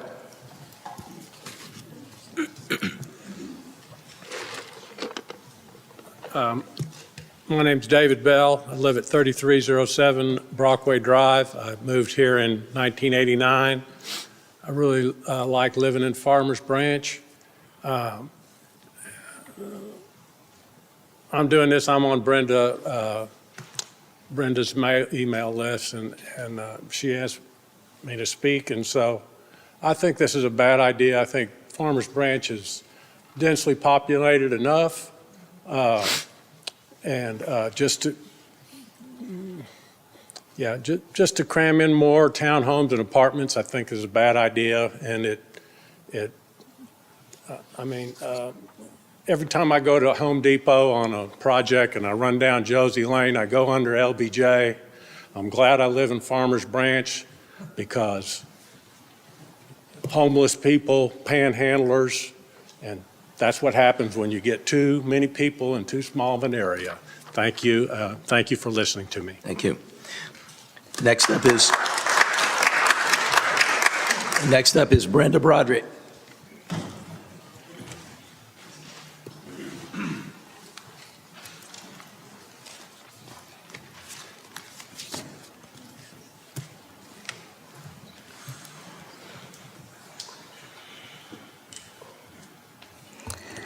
Hello, Mayor and Council. On Sunday night, Name and address. Brenda Broderick, 13531 Rawhide. Thank you. So Sunday late afternoon, I was made aware that this was going to come before the council. So I called people. Yesterday, George and I went all around Rawhide, Golfing Green. Everyone except one was not sure, but everyone else was opposed. I got 43 petitions, could get a whole bunch more. As many people as are talking tonight, there's people in the audience that aren't going to talk, that are against this, that don't like to talk in front of y'all. So I could go to 90 plus households on Rawhide and Farmers Branch and Golfing Green, and they would be opposed. Except for this last speaker before the last one, the three that were for it were not living on Rawhide and Golfing Green and in the neighborhood. The ones that live in the neighborhood do not want 3-story townhomes across from where we live. Number one, for the people that live there, they will be right on Josie. It's not a pleasant place to live on Josie. We're 8 houses down, and it's noisy and it's loud. The worst downside from living on Rawhide is the Josie traffic and the noise. So it's not going to be pleasant for them on Josie. It's very noisy. And then you have that treacherous intersection on Golfing Green and Josie. So people get on there and the potential for danger. The person, Margaret Rosenwheel, that lives 2 houses down on Golfing Green, she says it's already treacherous enough that she's almost got hit several times. So you put 40 or 82 more cars on that intersection, you've got some danger going on. Then on Golfing Green, they only have 1 entrance in and 1 entrance out. So you got 82 cars coming in and out on Golfing Green. You know, and the other thing is what they were already mentioning, Hoya is already packed with people. Now we're going to get on the other end, you're going to pack us with more people. So these are some of the reasons that I've heard, and these people back here, they have fabulous reasons that I can't even think of. So it's in the best interest of the city, I think, to listen to your people, to listen to to us, because we don't want it. We really don't. We don't want to see the eyesore. It's going to be directly across from where we live. I don't think any of you want 41 houses smashed in 3 acres in front of your house. Thank you. Next up is Sue Busey. Batter up. I'm Sue Busey. I live at 2726 in 28 Golfing Green. I own the duplex and I live on both sides, and it's just me. I I am so opposed to this, I cannot even see straight. After living for months, y'all working on the park, making Disneyland on my west side, and now you want to put townhouses on the east side. The traffic is so bad with this new park, I can't even tell you, getting out of my alley, how dangerous it is. 2 cars almost hit me coming here tonight, because all the cars parked on the sides of the streets. You got to wheeze on out a little bit to see if anything's coming, and you got to slam on your brakes, because here comes the car. This does not belong there at Josie and Golfing Green. This property would be great on the west side of 35. Land, new homes, new projects. Why don't they put it over there? I agree we should take the green grass that's there and turn it into a nice little park like you did at Webb Chapel and Valley View. The whole idea of squeezing that much more traffic into our area when everyone uses Golfing Green as a cut through anyway because they want to miss the lights at Valley View and stuff, so they'll turn onto Golfing Green, go down to into my street by the park, where the kids are now, take a left so they can take a ride at that light, so they cut off all that traffic. So we already have our fair share of traffic. And a lot of times around 2 or 3 o'clock, you would think it's a race right out there, the young guys with their hot rods trying to beat each other down the streets. So we do have traffic problems already, and we certainly do not need any more traffic over there. And as far as the Golfing Green's houses, my house is in perfect condition. I have no foundation problems. The only thing I have is a little extra water because they built that gymnasium behind me years ago that I complained about then. And now they don't even use it. It just sits there empty. But now we don't have all that soil to take up all the rain. And we get all the cement from Valley View and all that goes down. And the brick wall by the alley had to be replaced at least twice because all the water pushing on it. So then they started putting in hose so the water comes through. So now I get drowned from all the water coming from Valley View. That's my only complaint about living in my house. But outside that, I love Farmers Branch. I've been here since 1955. I've lived here. I was gone about 20 years, came back, bought my duplex in 81, and I love my duplex, and I don't plan on ever selling it. And as I was telling Mr. Berry, I'm going to put it in my will that house cannot be sold for another 100 years, just so they cannot take my house. That's it. Next up is Charlie Higgins. Charlie Higgins.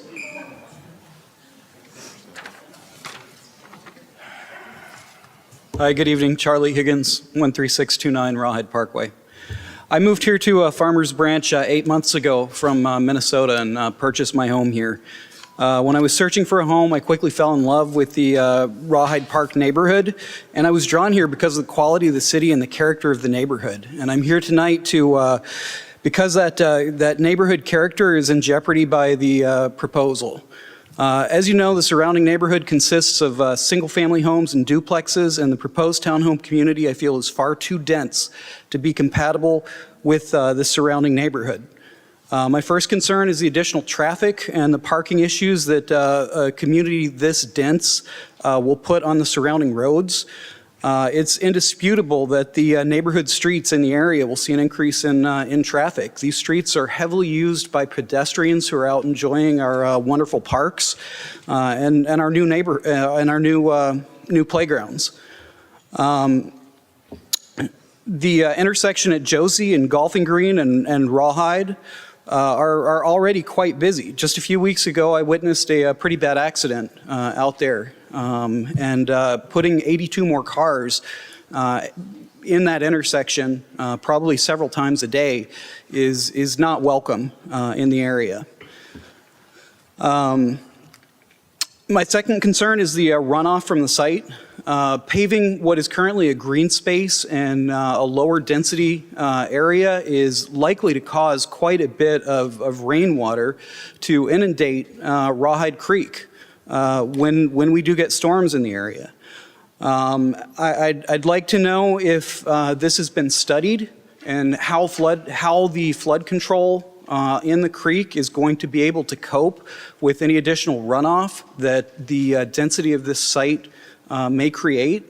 And if there's any threat, I feel that the downstream property owners should receive some sort of notification and be given some additional time to weigh in on the matter. I am not opposed to development of the site, but I do feel that the density that is being proposed here and the height of the buildings is far too much. The buildings are too high to be compatible with the 1- and 2-story structures in the neighborhood, and it's just too much crammed into a 2.5-acre site. So thank you for your consideration. Thank you. Next up is George Broderick.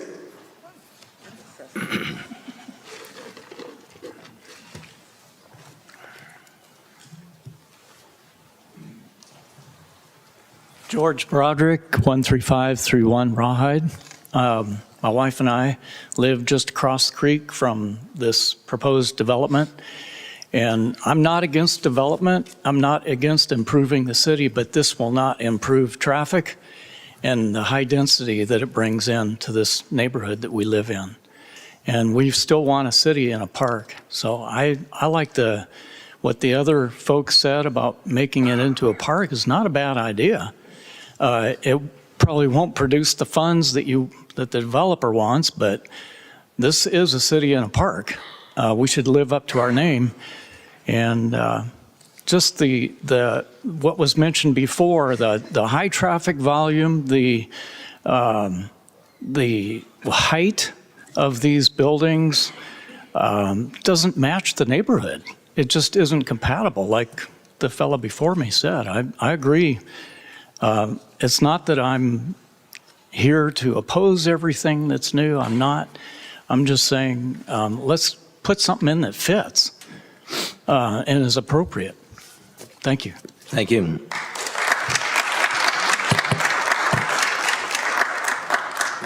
So we still have a few more speakers. Unless you have a point that hadn't been made, I'm going to ask you to please try to keep it brief. The next one is Travis Sines.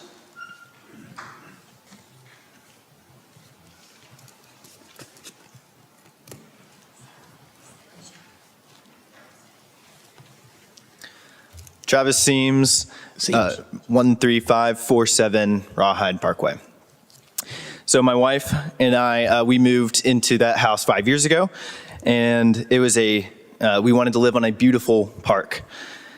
And we believe that the proposed townhome development eliminates some of that beauty and does not improve the park or the city.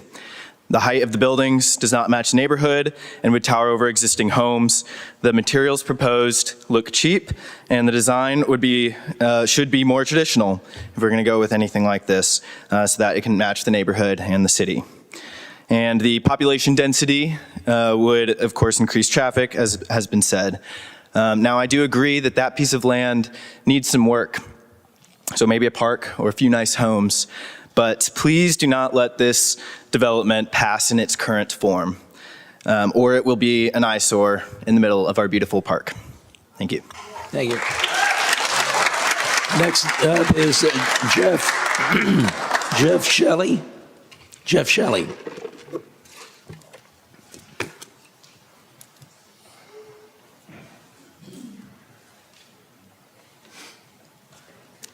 Council?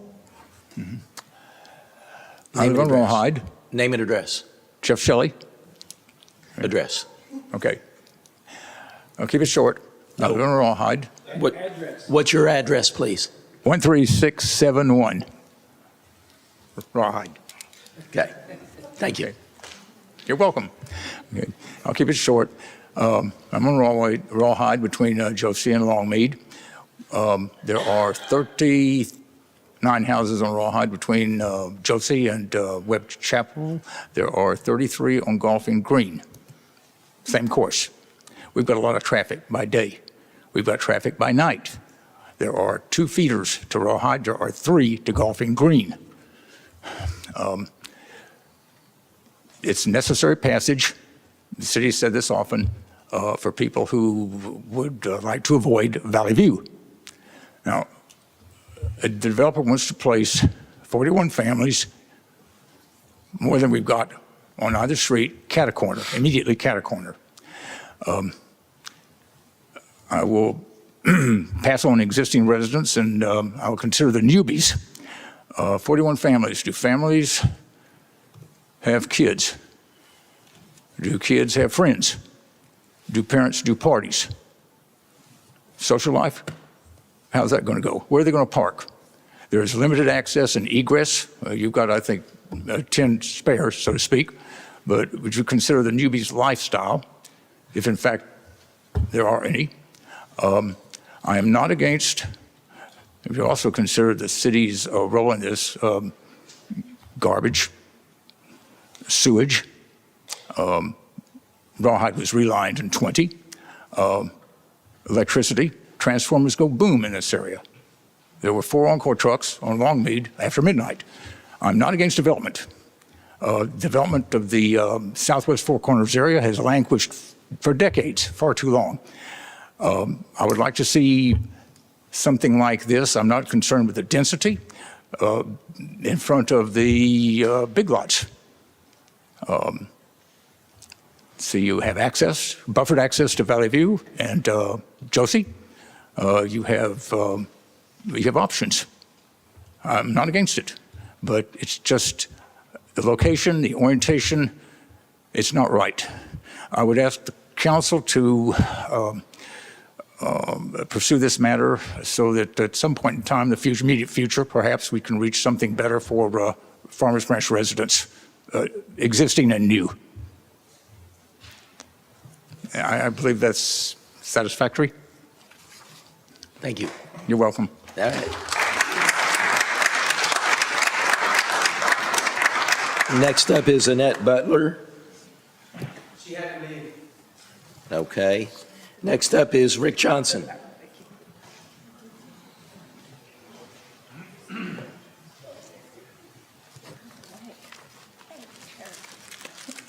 There's something I'd like to address before that. On the last one, you didn't ask if anybody else wanted to speak. You had nobody signed up. I can't hear you. I said on the last item that was up, you asked about, you didn't ask if anybody wanted to speak or It anybody wasn't a signed public up. hearing. Oh, okay, my fault then. What we have tonight is another example of this, the employees of Farmers Branch pushing high density. The problem with it is nobody wants your high density anymore, council members. And it's 2930 Harley, Farmers Branch, Texas. Sorry about that. The issue is everybody's adopting this 2045 plan. If you want to live in high density, go to Addison, which I might add, we're second out of 41 metroplex cities in the amount of density that we have per capita, only behind Addison, because we have so many apartments already. We don't want any more. We want our city to be our city. We elect you guys to listen to us. Mr. Cusack is a great builder. We're going to tear down a home and rebuild it. I'll consider him.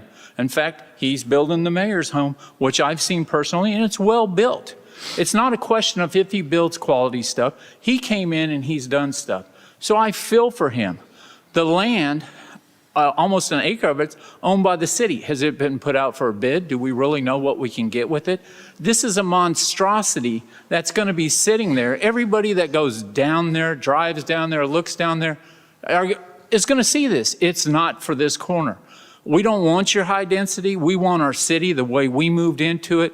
And you can put that other places, and you have over on the west side. But it's time you leave the middle alone. And when you finally get the other 2,000 apartments that are scheduled to be built, we will have 1.5 apartments for every home in the city. That's way too much. From until 1922, the 5 years before that, Farmers Branch ranked 30th in the nation for the number of apartments that were built out of the whole United States. The DFW area for the next 5 years is going to rank #1 for apartments. And I want you to show me apartments that were built and they become better. They're a problem for the police. They're eyesores. Families like this, you have these units, which will have 82 parking spots and then another 29, right? Well, they're for families. The parents both drive. One kid drives, 2 kids drive. Guess what? You're already out on the street. You don't figure in enough parking. We have parking problems on the streets. So what you're trying to do don't fit in here. You need to forget about that plan that some people came in with and stuff. You turn around, you outsource our services so you can get more money and it's not being spent wisely. It's time we go back to being Farmers Branch. I don't want to be a city in a courtyard. I don't want to be in the middle of high density. Thank you. Thank you.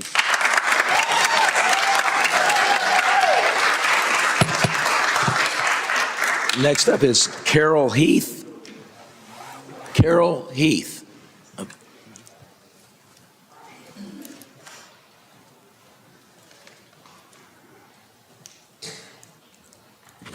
My name is Carol Heath. I live at 13729 Rawhide Parkway. I've lived there for about 32 years. This is the most insane idea I've ever heard of. I mean, what were you thinking? First of all, from a design standpoint, it looks like Section 8 housing. It is ugly. If you want to do that, go tear down Cooks Creek and put it there, because that's where it should be. It is going to be hideous from a design standpoint. The traffic situation is horrible. The poor people who live near Joya, and then they have to go and deal with this. What are you thinking? You know, you go down the streets between Josie and Longmead, you see streets that are so crammed with cars. I'm wondering, why doesn't the Emergency Services Department address that? How could they get through? And then we're going to have more parking along the streets? Are you kidding me? This is the most insane idea I've ever heard. If you don't like the duplexes, if they've got problems, go after the landlords. I guarantee you they're not living in them. And not all those places are bad. Not all those places are bad. There are those ones that have problems. Go after the landlords. Find them. You know, we used to have a code and code enforcement in Farmers Branch, where if you had too many potted plants on the front yard, you got fined. Peeling paint, you got fined. We don't have that anymore. So just no, absolutely not. This ordinance should not pass. And I can't imagine one person. I mean, I've heard the Cusack, whose son says he lives, well, that's fine, he works for his father. But we do not need to pass this. This is the worst idea ever. That's what I have to say.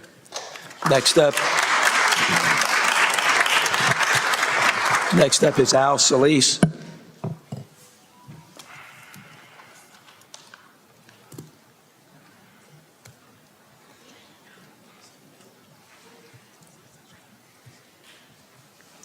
Good evening, Mr. Mayor, members of the City Council. I'm Al Solis. I live at 13243 Glenside Drive in Farmers Branch. My wife and I have lived here for 38 years. It's a beautiful community. We love it. But obviously, you've heard so many people talking here. The vast majority don't like this idea. Why? Because they also love living here. You do too. The things that we're already talking about, traffic problems, we've already got them on Josie.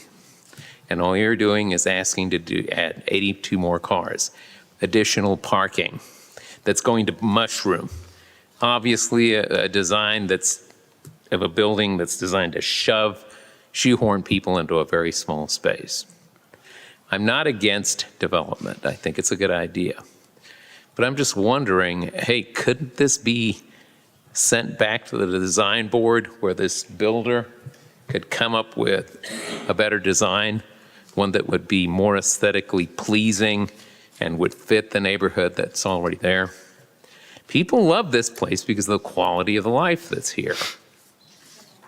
I'd like you to consider that. Thank you very much for your time. Next up is Adrian Wright.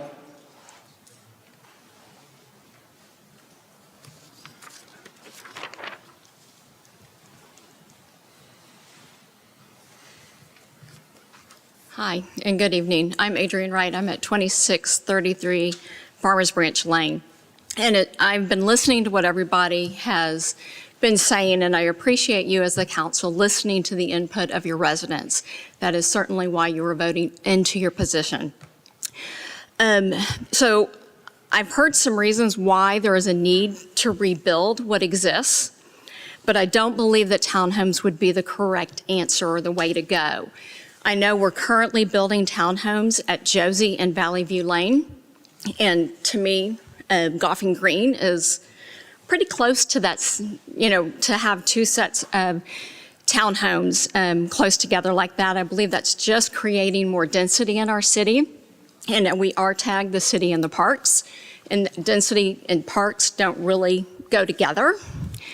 Also, townhomes are owned in the beginning, but then they become rentals. So you're looking at more and more transient people moving to our city, and don't we want to establish residents who are grounded and want the ownership in our city? So my question would be, if we need to rebuild the townhomes that are in poor disarray, could we not look at building townhomes again, replacing what we already have? Not that what's wrong with what we have, because growth is important, but I don't think townhomes is the way to go. So, thank you. Thank you for listening. Next up is Todd Warren.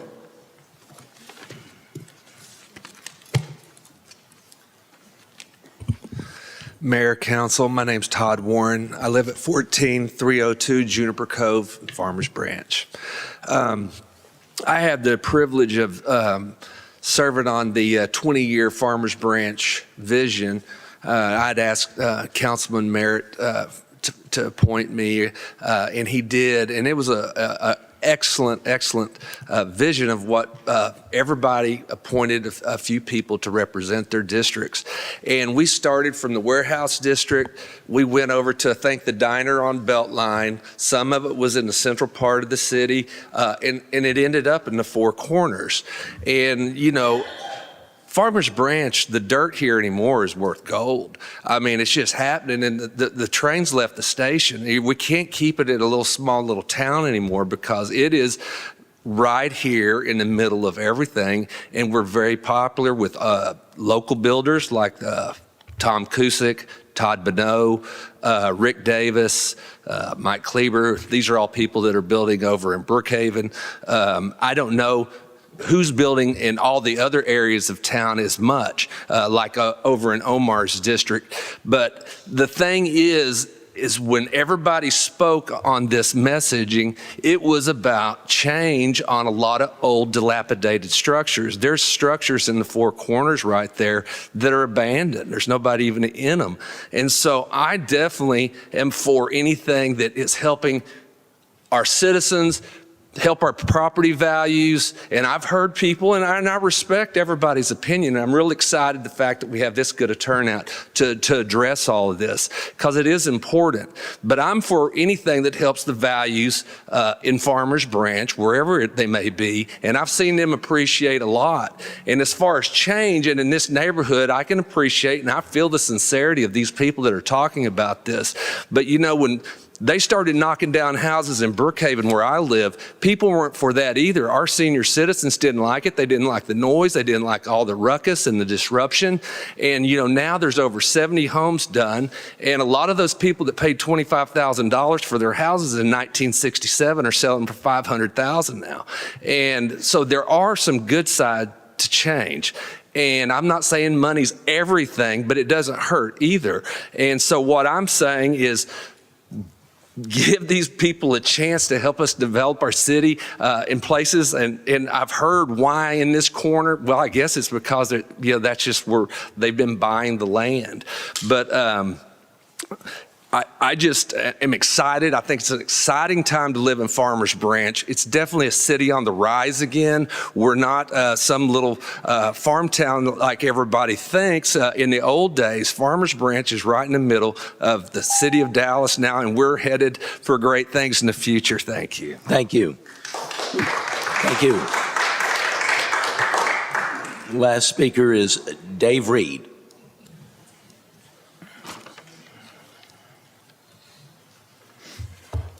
Thank you, Mayor. Dave Reed, 1630 Ashington Trail here in Farmers Branch.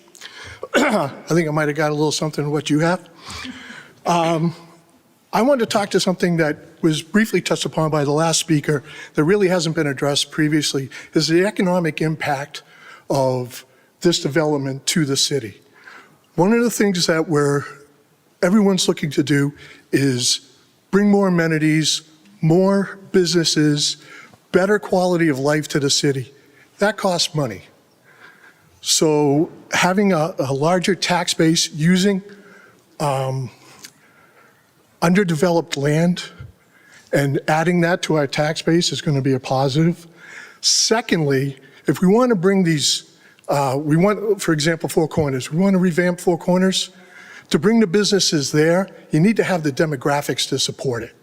And that's what this development and the other development that's currently underway is going to bring the families here to support those businesses. They're going to be willing to come here, provide their services to the city, and everyone's going to benefit. Lastly, as part of the development, my understanding is traffic studies have been done, sewage studies have been done, so that's all been taken care of to address some of the concerns that other folks have had. So with that, I want to say I strongly support this and look forward to it. Thank you. Thank you.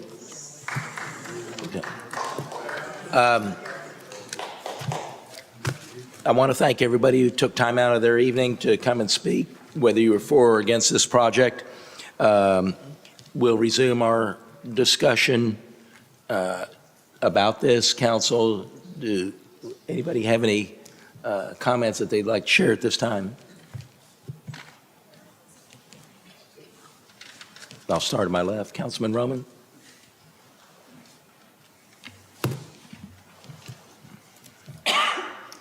So as I was listening, I tried to take some notes of some recurring themes that I heard. I heard people say city in a park, many times say parks, and I heard that Rawhide, that trail is important to preserve. I wish you guys were here at the last council meeting and maybe the bond would have been different. But I do have some questions for staff.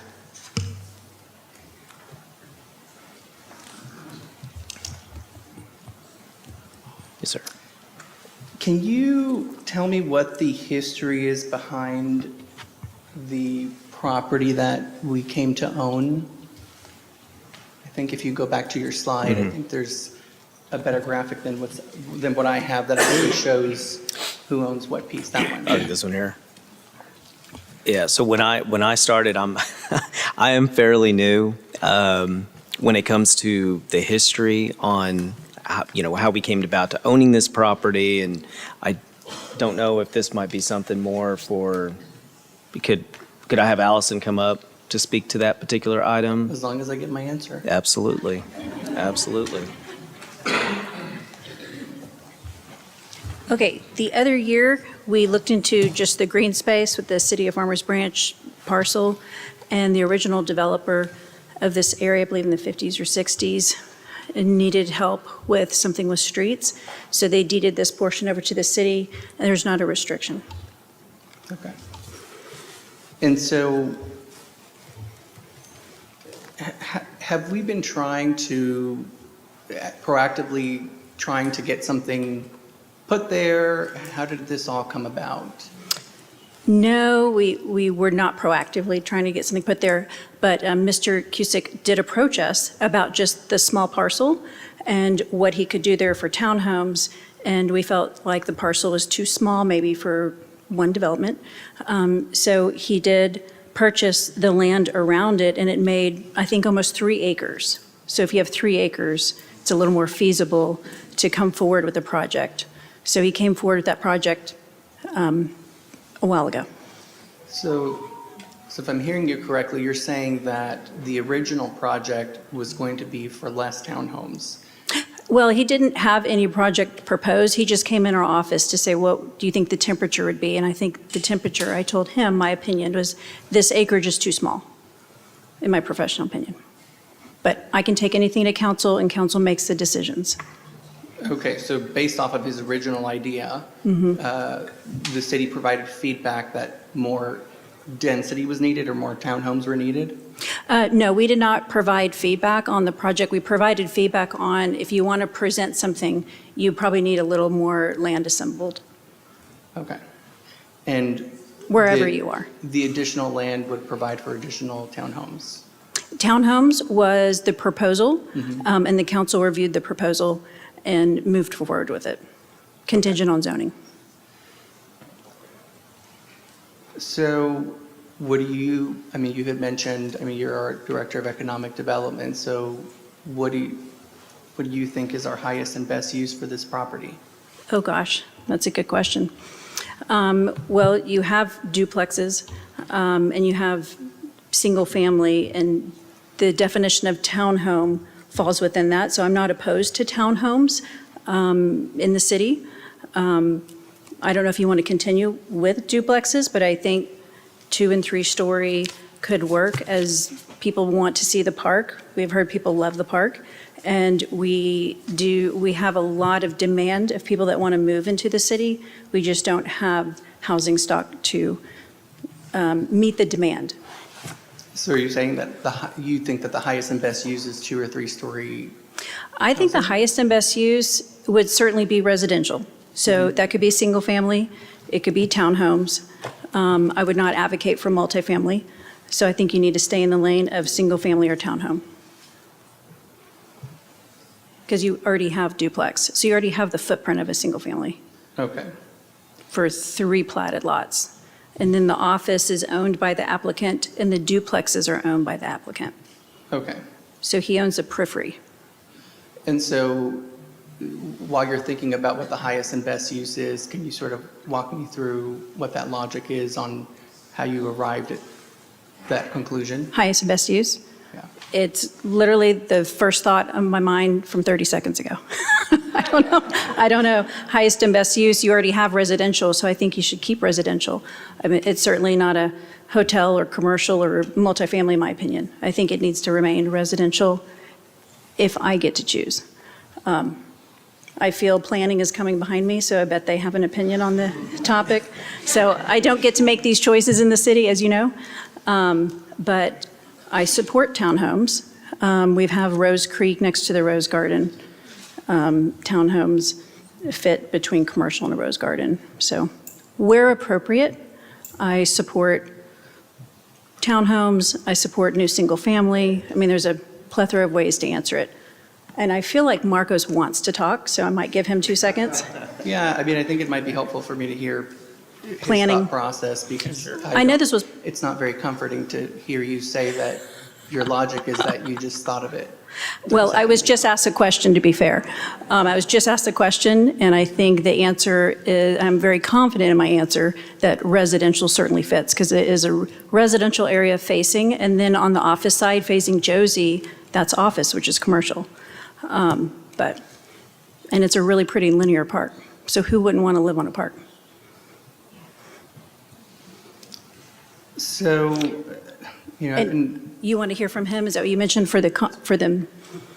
did you need to interject? I feel like he's Did not you gonna need stop. add something? No, the only thing I was just going to add to this was obviously our comprehensive plan. And, when we look at our comprehensive plan, which we held multiple public hearings, we held workshops, and there was a gentleman who was up here earlier who touched on that also. When it comes to that missing middle housing, it seemed to be that was one of the big takeaways from the comprehensive plan also. And, instead of just going from one extreme to the other, whether it's single family home to multifamily, the townhomes, the condos, that's what creates that missing middle. And so in the Four Corners area, that's what was talked about. That actually made it into our comprehensive plan. We did go back and we looked at all the previous comments that we had received from folks who attended the public hearings and the workshops. We never really found any negative comments about townhomes being in this particular area. We showed it. we showed it in, as far as like when we had those workshops, we showed that. We talked about it when we actually did the walk shop also. So not to say that that is the right answer. It's just we never really got much negative feedback when we did talk about it. So take it for what it's worth. I mean, that's another reason we not only have it in our comprehensive plan to have that type of housing in this particular area, but again, we would have never have included that if we had gotten more negative feedback during that comprehensive plan process. So. Okay. So, I was trying to understand the subject of density a little bit more because I've heard many times that more density attracts retail and opportunities and things like that. And so I've taken the liberty of reading some very complicated articles on the subject. And I think there's definitely some benefits to it. I think people that came to speak mentioned some of them. But I think while there are some benefits, the articles that I've read is that there's always a cost. Sure. And I think that's what people are concerned about. At least that's what I heard today. So I've heard congestion. I didn't hear, or I might have, but increased pollution, which is another side effect of increasing density. Social problems, for instance, this article had indicated that large numbers of people living close can also lead to issues such as crime, gang activity, drug use, and so forth. I don't necessarily see that as a problem at the inception, but my concern arises in the fact that I live in a community where it's probably half single family and half townhomes. And many of the people who own the townhomes don't live there. They're all renters. Majority of them are. And so with people coming in who are here for a temporary period of time, I don't know what their truest intentions are. And that's where I had a concern. And then other people had mentioned that, of course, density has an effect on resources. And so we've talked about, I think some people had mentioned the effect it has on schools.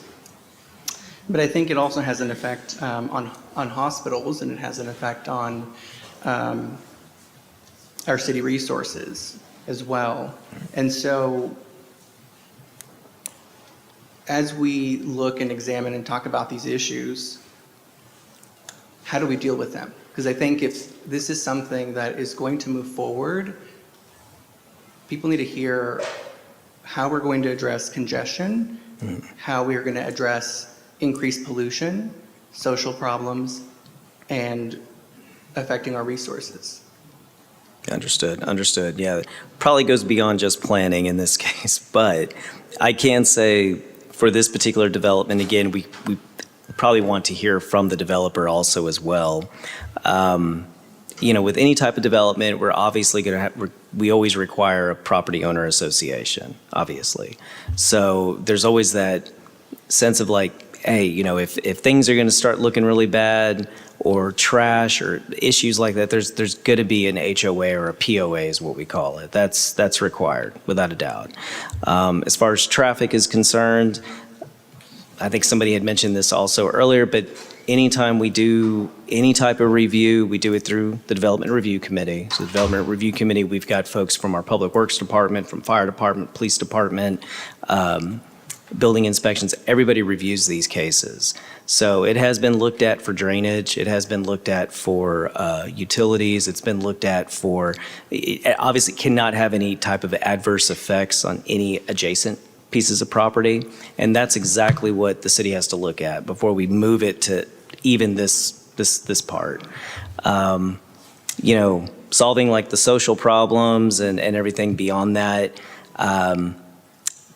that's a good question. It's a good question, and it's just one of those things that it's a fine balance. Because if we definitely want to see again, like someone had mentioned this also, if we want to see the restaurants, we want to see these things come to our city, you definitely have to have the rooftops. And so there's a balance. And so how much is too much? You know, I mean, it's a good question. I know for a project like this, we definitely have vetted it through our process. And again, we're always going to look at the comprehensive plan. So if it's meeting the comprehensive plan, you know, we will give a positive or supportive recommendation on it. Do we have any concerns with the runoff into the creek? That was something that somebody had mentioned. That definitely would have been looked at because we always require drainage studies and we do require utility studies. I probably would need to have the Public Works folks answer that particular question. If there had been any type of issues or any type of adverse effects, absolutely this case would not be moving forward at that moment. Or they would have to address it. Their engineer would have to address that and show how it's not adversely affecting any property or the creek for that matter. Can you definitively tell me, because you said it would have gone through the process? It did. Okay, It did. Yeah, they did provide a drainage study to us. And their engineer, or Ryan, if you have. Answer that. There you go. We did review it. We reviewed it. We discussed it with their engineer. We actually sent it out to a third party just to confirm calculations were correct because of some of the slope concerns. We asked them to make some modifications and keep some certain features within the parking lot and the swells to address the runoff and make sure that everything went to the correct basin and everything was captured where it's already being captured. So our goal is we have drainage area maps, specific areas collect certain water, and we try to keep those calculations within those areas, which they were able to do with their design. So can somebody tell me if these townhomes are going to be sold or are they going to be rented? I think this is an important question, knowing the lesson we learned with the townhomes in front of Marshall's Barbecue that were proposed as some that were going to be sold, and then now they're going to be rented. In this particular case, each one of these are individual lots. So each one of these is going to be sold fee simple. Now, what happens after that? Ultimately, each home will be sold to an individual person or to an individual entity or person or whatever. It's not a single lot like a multifamily unit where you just have one lot and everything is rented. In this particular case, these are fee simple lots, individually platted and platted. So are you saying that the ones in front of Marshall's Barbecue are not fee simple lots? Those should be fee simple lots also as well. Those can be sold individually. So if these are fee simple lots and those are fee simple lots, and we had issues with those ended up now, or they're going to be rented, right? So they're not going to be sold and owner occupied. They're going to be rented to somebody. How do we ensure that the same thing doesn't happen? Because what I'm hearing from people is they're concerned about people being transient. And I think the other concern is that, well, I'll pause there. I'll see if you have any remarks to make about that, if there's any way we can absolutely ensure that they're owner occupied. It gets into a legal situation. We start talking about the Fair Housing Act also, but ultimately these can be sold. It's no different than a single family home in Brookhaven. If somebody wants to buy that single family home and then ultimately live there, through their appraisal district, claim a homestead exemption, absolutely, it's their home. But if they decide to move from that home and now they want to rent that home, they can't claim a homestead exemption, but they can rent that home. These would work the exact same way. There's no difference. So if somebody wants to buy one of these townhomes and live in that townhome and claim a homestead exemption, absolutely. If in 5 years they decide to rent it, technically they could do that. So, and again, that's where things get real complicated because it's illegal. And Pete, maybe I'll pass this question to you here, but I can't prohibit renting in an ordinance. There was, when I had moved into my community, there was some restriction where you couldn't rent it for at least 2 years. That may have been in your HOA documents, but Yeah. Federal Fair Housing Act prohibits us, the city, Right. from restricting that. The only exceptions are for seniors. There's 2 age groups of seniors where it can be restricted to occupants residing there of a certain age, 55, and I forget what the other group is, 65 and older. 2 different groups. That sounds right. And that's often done by developers with deed restricting it. Yes, sir. But otherwise, just like any other, whether it's residential or commercial, someone builds it, buys it, they can occupy it or they can rent it out. We can't control that. Is this going to be an HOA community? Yes, sir. Yeah, it's written into the ordinance also. It's a property owner association is required. And that paperwork has to be provided to the city before they move forward. What paperwork, like the governing documents for the HOA? Everything that gets filed with the county. Can those documents be modified to include, I mean, I think you just said that the only way to do it is if the governing documents for the HOA would restrict somebody from selling their property. From renting their property for a specific period of time. Well, that's a matter of a contract between the developer.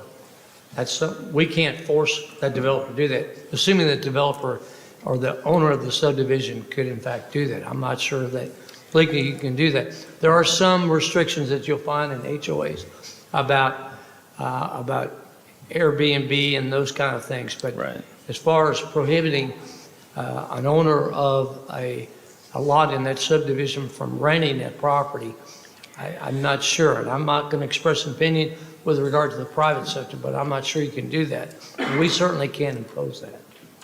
Okay. Do we know what the average price of these townhomes is going to be? Or a range? Yeah, definitely the developer will want to answer that question. Will answer the question. Can you tell me if there's been a traffic study completed? Right, correct. So for the traffic impact analysis, in this particular case, they always have to fill out the paperwork for TIA, and that has to go before the Public Works Department. In this particular case, Josie Road is already fully built out, so there's really no improvements that can occur along Josie Lane. It's already signalized. It's full 6 lanes. Golfing Green, the only thing that would possibly happen maybe is if they had like a decel lane, but a TIA was not required in this particular case. So you said it wasn't required, so it wasn't done? Correct. Okay. Correct. Can you tell me about the parking situation? How many, I think I heard there's 41 units and 2 parking spaces per unit. And then 29 surface parking. Okay. So that's about 111 parking spots. So it averages out to about 2.7 parking spaces per unit, essentially. And how many bedrooms are these going to have? Each one, from what the developer has said, is 3 bedrooms. Okay. I had a situation come up with, right across from City Hall, and down the road a little bit in my district, there's a group of townhomes there, and the president and I have been working together to try and remove a parking restriction that exists there. And one of the issues that she encountered was that many of the people who rent there can't sign a petition to remedy that situation, and they have to get a hold of the homeowner to sign that petition. But many times you can't reach the homeowner because they don't live there. Sorry, I just wanted to come back to that. I was going to make that point earlier. No problem. About it. But also, one of the things that she has shared with me about her townhome development is that while these people are renting the townhomes, they're renting them to 3 different individuals. So for $3,000 to rent the whole thing, 3 people are renting it, and it's $1,000 each, right? And then now they've got 3 cars, so that's why they were trying to expand their parking, because they've got a whole parking situation, which then goes back to my original issue of I'm concerned about if this becomes a rental, what restrictions exist to prevent a situation like that from happening. It sounds like we don't have much control over that, but it's a situation that is real and is happening right across the street from us. So that's a little bit concerning to me. Will these townhomes be subject to any additional assessments? Like on the west side, we've got Valwood and Pitt and. No, like an additional tax or additional, assessment? Levy or anything? No, not in this particular case. Well, with the exception of the POA, I'm sure there's a property owner association fee that each one will have to pay. But not from a base taxing standpoint. Okay. Do we know if the builder who's proposing this project has successfully completed a project like this anywhere else? I don't believe so, but I'll let the developer answer that. Is the city providing any funding for this project? No funding on, not that I'm aware of. No, absolutely not, no. How would the builder or developer acquire the piece of property that we have? Is it going to be a sale? That would be a sale, yes. Okay, so we are going to be selling the property. It's Yes. not going to be a transfer without. Right, well, right, exactly. There would be a definitely monetary exchange. Okay. Do we know if the builder plans on applying for any city funding or for any city program? Not that I'm aware of, no. Okay.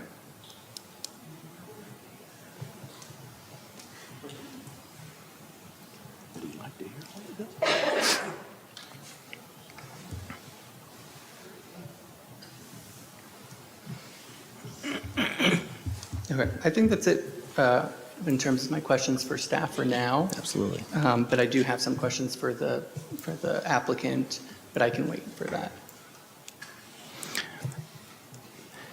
Would you like to hear from the developer now? And ask your questions? Okay. For staff? Okay, go ahead. Knowing that the traffic study wasn't done because it wasn't required, was there a feasibility plan done and a view study done? A view study, no. Did you say feasibility study? Not. Feasibility plan? For No. this specific build at this specific location? As far as no. All right. So Allison, how did we come to the price for the sale of our property to them? Through appraisal Okay. of a third party, professional appraisal. Okay, so have we allowed that to be posted so other people may bid on it? It was an offer made during executive session, and so that's how that worked. Just like when we buy and sell other properties. Okay.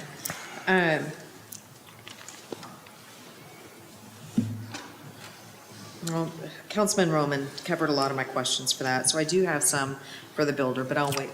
Okay. Councilman Jackson, or? Mayor, most of my questions are more for the developer. Very good. One question I will ask Marcos is, as you've worked with the applicant, over how long of a period has this gone from sort of an idea to tonight? Year, 2 years, 5 years, what is it? It's been about, it was before I started working here, so it's been over 2 years. Okay, from what to I your understand. knowledge, recognizing that you weren't here for the entire duration, were there ever any conversations about 3 stories may be too high, or that elevation may be too high or intrusive to the landscape and the natural neighborhood that's there? Were there any conversations in that regard? Do you know? Yeah, I mean, from what I recall, I do know that the elevations have changed a couple of times. There were the elevations that were, obviously shown to council, And then there were elevations that were brought to the city, to city staff that we just, at that time, the city staff that was working on it didn't feel comfortable with it. So then there were some other changes that occurred. And that's where we're at right now at this point. Okay. Yeah, the rest of my questions I'll save for the applicant. Thank you. Mm-hmm. Councilman Merritt, do you have any questions for staff? No, I'd rather talk to the developer. Okay, that's fine. Can we invite the developer to come down?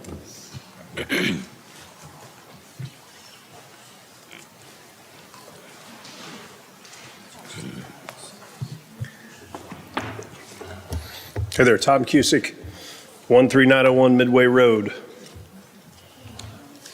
Thank you. Councilman Roman, you have the floor.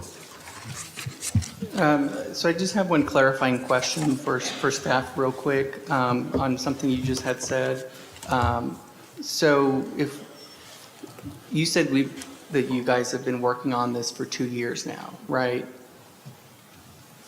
But if memory serves, the comprehensive plan wasn't put in place until last summer, so not even a year ago. So how did this start working before then? Was this something consistent with the former comprehensive plan? Former comprehensive plan also. Okay. The former comprehensive plan had a four corners section related to also a diverse set of housing options also as well.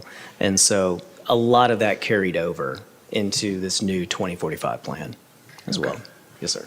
I do have one more thing for you, because I did walk that. Sure. When I walked that with you guys, and you said the four corners, and I hear you, and the comprehensive plan, you really, it was the four corners, not Rawhide. Well, I mean, it brought us up to, and let me pull this up real quick. I'm sorry. So these are some of the documents that we showed while we had our workshop meetings. The document on the top, that was the one that we actually took along our walk shop, and it was stop number 4 is where we had a discussion, just again with the folks that attended, the walk shop. And doesn't necessarily mean that everybody was in agreement on that, but I think that was one of the locations where we actually talked about the diverse set of housing options that could possibly happen within the Four Corners area. But again, it's more conceptual and more, hey, we're talking about it, for the most part. The other document that you'll see off to the right, and this is really to Councilman Omar's question, what you see there where it says Alt 1 and Alt 2, that was actually the former plan that we had from before. And so this corner area was still slated for, they talked about different types of diverse housing. Now that corner, it looks more like that might be more, and we could double check that and look, but that might be more multifamily. I'm not sure if that's multifamily or also still town housing type, but we've always had this vision, I guess, within the Four Corners area. And so again, a lot of that just carried over when we did the 2045 plan for the most part. Yeah. Go to, there we go. Mr. Cusick, thank you for coming here to help us all understand how to make a better decision. So I think one of the questions that I had asked earlier that staff wasn't able to answer, can you share with us what you expect to be the average price, or I guess a range of what the lowest or highest would be in terms of purchase price? For the saleability of the units? Yeah. Yeah, so we're shooting for a goal in that $400,000 to under $500,000 price range. Obviously, we're early in the estimation of that, but that's our goal. I know the city's been looking for, there's been a lot of ways the city's asked to state affordable housing, and I don't know how you define that specifically, but that's our goal, to stay that within these townhomes. Okay. And what kind of amenities do you plan to build in this community?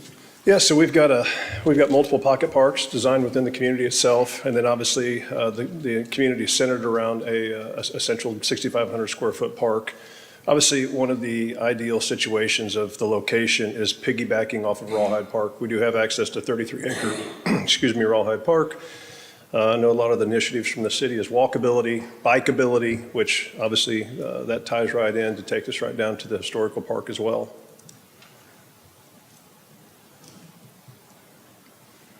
Have you done a successful project like this before? Yes. And where was that? So I worked for a builder developer prior to moving down here in Kansas City, and this was multifamily and planned development communities or standard operating, daily work.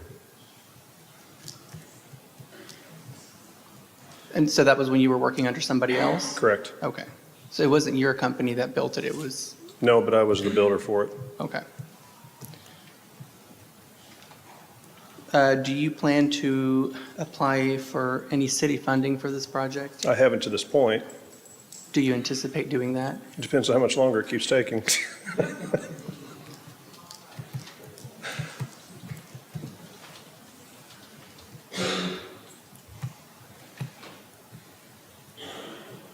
I think that's it for now. Thank you. Thank you. Councilman Baird. Thank you for being here. Thank you for all the wonderful, beautiful houses you've built in our city. Appreciate it. I wondered, when you first wanted to develop this property, was this what you wanted to put on the property, or was it something else? Well, so the conversations which initially happened with this were, can you put a single-family resident on this, house on this? Can you build more duplexes? And it's really an economic situation, because at the end of the day, it costs so much to purchase property and to acquire property. And there's a ripple effect of doing that, which I struggle with constantly throughout building a house, and then the next person next door, wants something for their lot.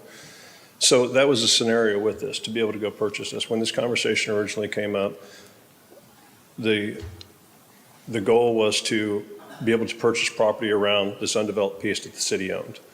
That's what I had researched on and targeted.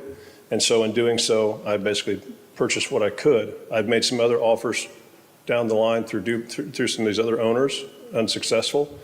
But the goal was to continue the project further down. It's just not going to happen. There's too many other owners through there to successfully complete those acquisitions.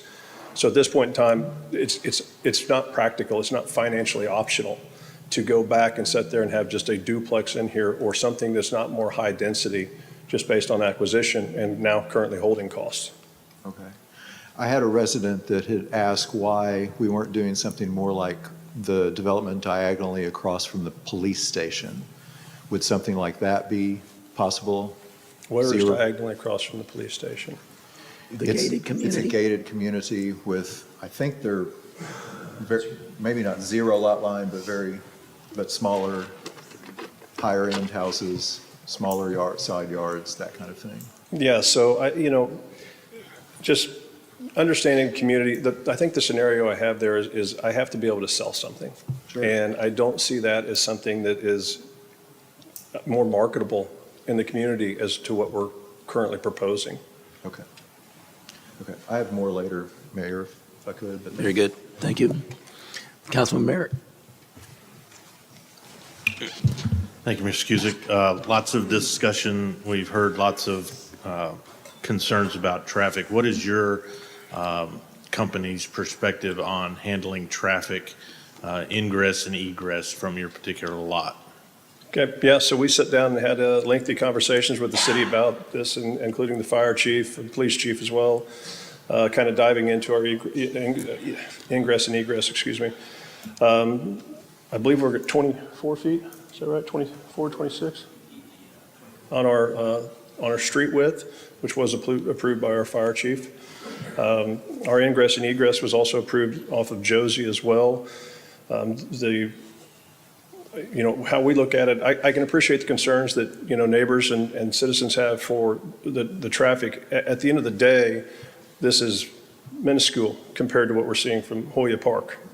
So I mean, we've got 41 units we're talking about, we're potential 123 cars, I mean, or, you know, I mean, maybe.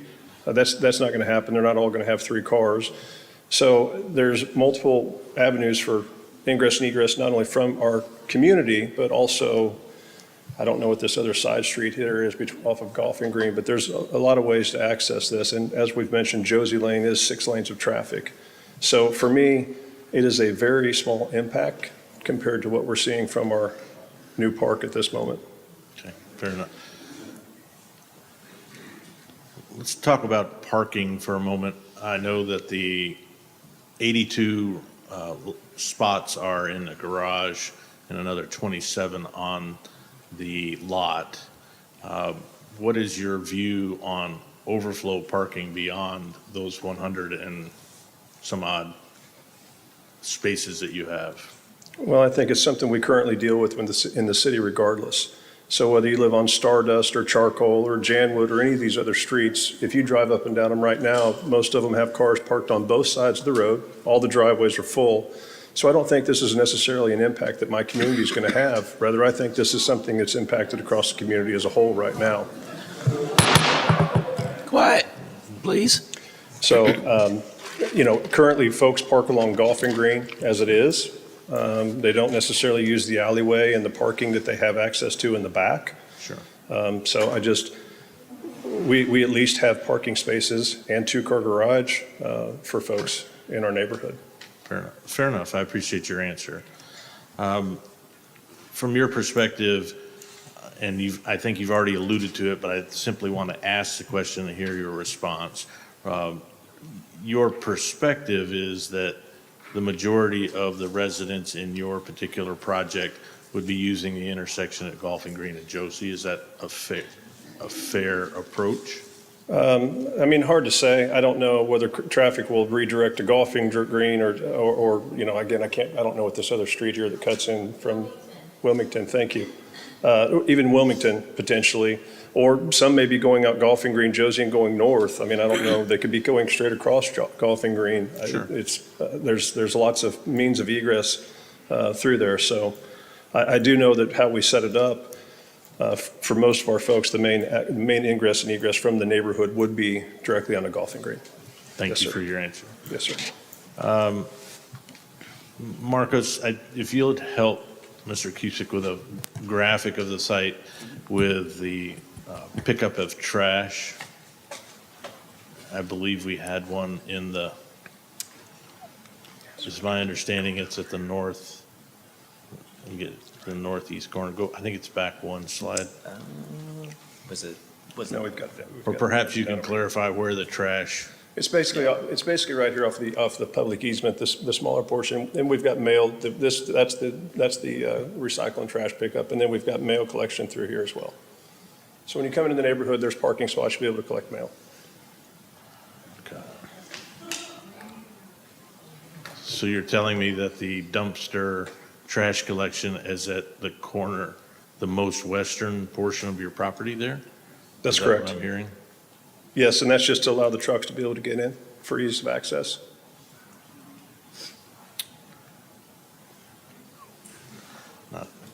Okay.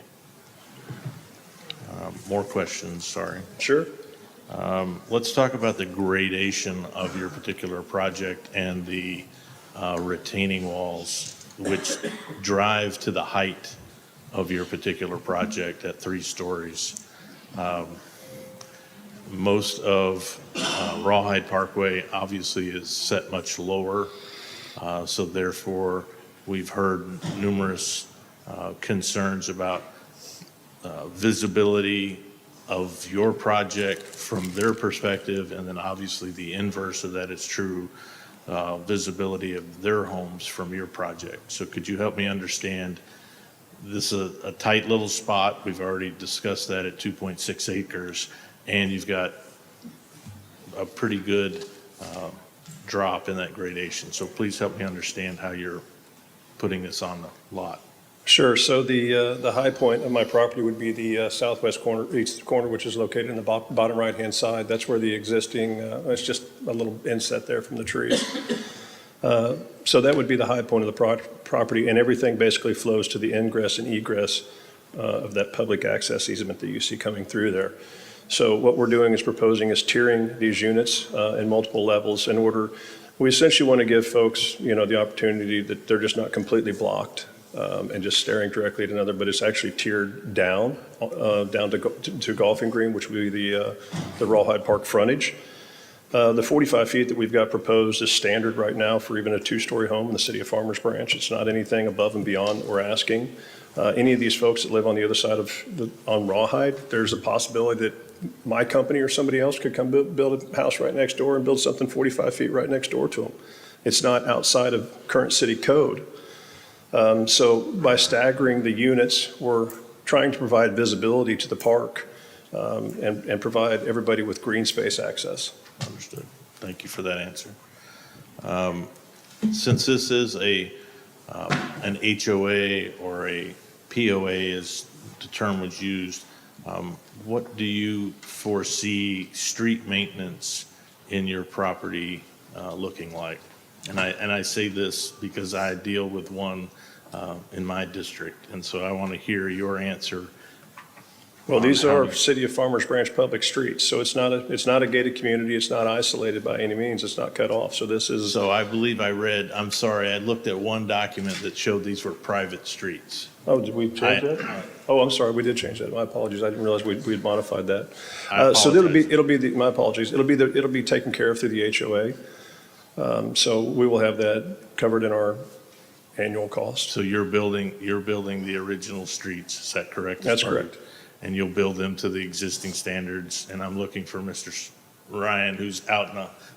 Yeah, it's all set, and that's part of what the fire chief was actually approving. We had to have that so that we could get trucks, ambulance, Build to fire. the current standards as of today, and that's what we're most looking for. Yeah, not only the streets, but the actual buildings themselves. Of course, Yeah. of course. I'm focused on, this question is really on the streets. Fair so enough. I apologize for Yeah, no worries. the tense question there. So these will be private streets that the HOA, the Property Owners Association, would be taking care of in the long run. That'd be part of the overall process of purchasing those particular lots. Is that correct? That's correct. All right, very good. I'm double checking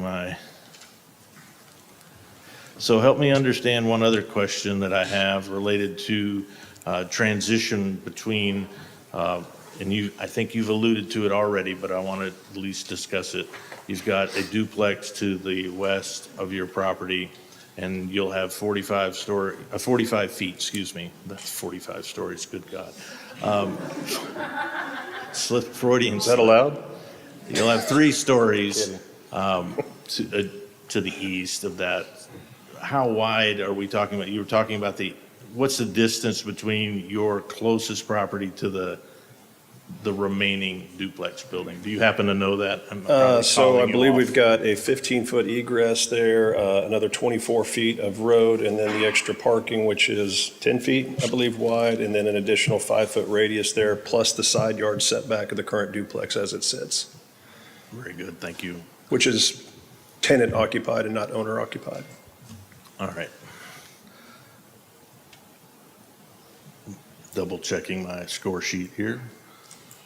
That's a humor there. You can all laugh if you'd like. Intersection. Mr. Cusick, thank you for answering the questions that Yes, I had. sir. I have nothing else at the moment. Thank you. Thank you, Thank you, Councilman Jackson. Thank you, Mayor. Thank you, Mr. Cusick. I'll echo Councilman Baird's comments. Thank you for a lot of the beautiful homes that you've built throughout our city. I really think it's done some nice things for our city. Thank you. So if we could go to some of the artist renderings that show, if I'm looking at this property from the street, what it looks like. I remember seeing foliage walls and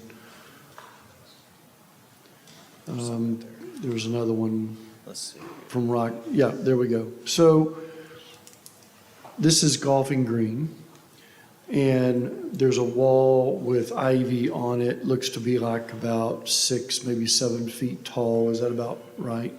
The actual specs were actually sent over to Sarah. They're actually, let's see. We should have a slide on that. Well, I thought we had a slide on that. There we go.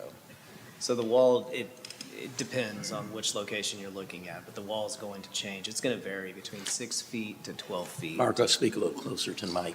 Okay, so there's going to be a variation in the height of the walls, and that is driven by the design of the buildings and the step down of the elevations. Is there no way to bring those down to ground level so that those units, your door opens to sidewalk level? So I believe we ran into an ADA access with this, wasn't it? On Josie is level. Josie's level, That is so level. Yeah, right. but we do have the high point on the northeast corner there. Yeah, so I think it's all based on the topography, I Okay. assume, is why, they're needing the retaining wall. Because if I go there now, I can walk from the street and I can just walk up the grass, right? It's level now, but we're looking at building this up at the street with an easement or an egress, whatever you call it, for sidewalk. We're looking at making it at its highest point 9 or 12 feet, a 12-foot wall, right? And I'm just wondering if the ground is level now with the sidewalk, why do we need to build that up? So some of what we've got is firewall. So the current structures that are there have no firewall. They have no control for that. So part of what we're doing here with our structures is adding that in. And in order to be able to execute part of that, we're trying to maintain some of our buildings together as opposed to having a constant stair step down on the entire units all the way along from the northeast corner down to the southwest side, or northwest side, excuse me. And so we're trying to just maintain levelness of a foundation slab in order to focus on maintaining our firewalls as well. And so that's kind of the slope of the ground is what is driving that. So the construction requires those to be elevated so that the rest of the property has less of a slope? Yes, and we've staggered those the best we can, but we're trying to maintain units together for a cohesive look as opposed to just having a constant step down all the way down. Right. Josie, we had talked a little bit about that with the city, and this was our compromise. Okay. So as you've heard, the common concern is that there's going to be this tall structure. You've mentioned it several times, 45 feet is city code, and so this is not anything outside or special from code. There's no other option to make that structure lower. That's a going back to the drawing board. We're 2 years into this project, right? Plus, Understood. Right. At this, sitting right here tonight, I don't have that answer because we wouldn't have ended up at this point where we are if we couldn't have come to that solution already. Right, understood. Understand that there's been a lot of work put into this to get to this point. Yep. So, Part of what drives that as well is our street on the back side here as well. And so to be able to get our garage access into the back of the units, then we're starting working on constant stair step staggered. And if we had to do that, every back side of this as well would require a retaining wall on it. And so we're doubling up. And so we're trying to find the simplest solution in order to be able to execute. yeah, and that's one thing that I also noticed in the plans is that along that southern border of the property, you're proposing a board-on-board wooden fence. And I'm no developer, but in my mind, it doesn't seem to align with the tall building that's there. It seems to me that there would be some type of more substantial wall or wrought iron with shrubs or something that would look nicer than a board-on-board fence. But you're saying that if you were to lower the back part of that property, then you'd require retaining walls on that southern border, right? That's correct. Yeah, there's already a significant drop off basically from the backside of Big Lots into this southern section here right now. Right, okay. So changing gears just a little bit here to the POA. I'm assuming, and I don't want to do that, but I'm assuming the POA operates like a homeowners association where each property owner pays dues. Is there an accrual to pay for paint, roof, those kinds of things, or are those left up to individual owners to deal with? No, that will all be a part of that as well, along with our, our community parks, our pocket parks that we have as well. Okay, so all of that maintenance on the exterior would be captured in the dues that owners would pay? That's our goal, yes. Okay, okay.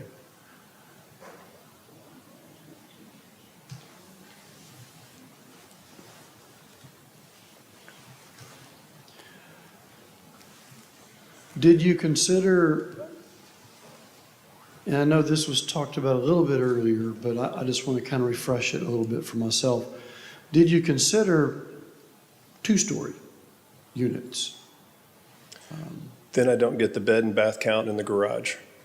Okay. So then it fights back to our traffic situation that I have considered, the parking. And I know other citizens here may not think that we have, but we've taken a lot of variables into consideration. Right. I mean, Farmers Branch is my home as well, and I care about our community just as much as everybody else here does.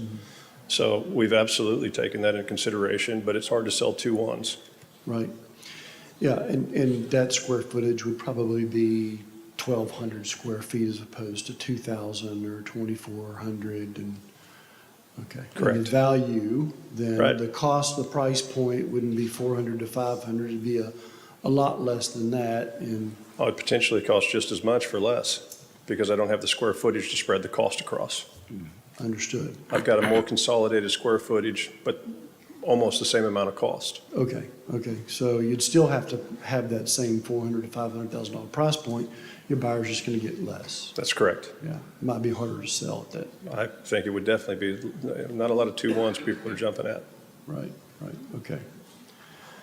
That's all the questions for now, Mayor. Councilwoman Bennett. Thank you so much for coming. Thank you. And really for everything you do. Thank But the HOA, I think there's no surprise from anybody in here that I'm not a fan. So have you considered a management company?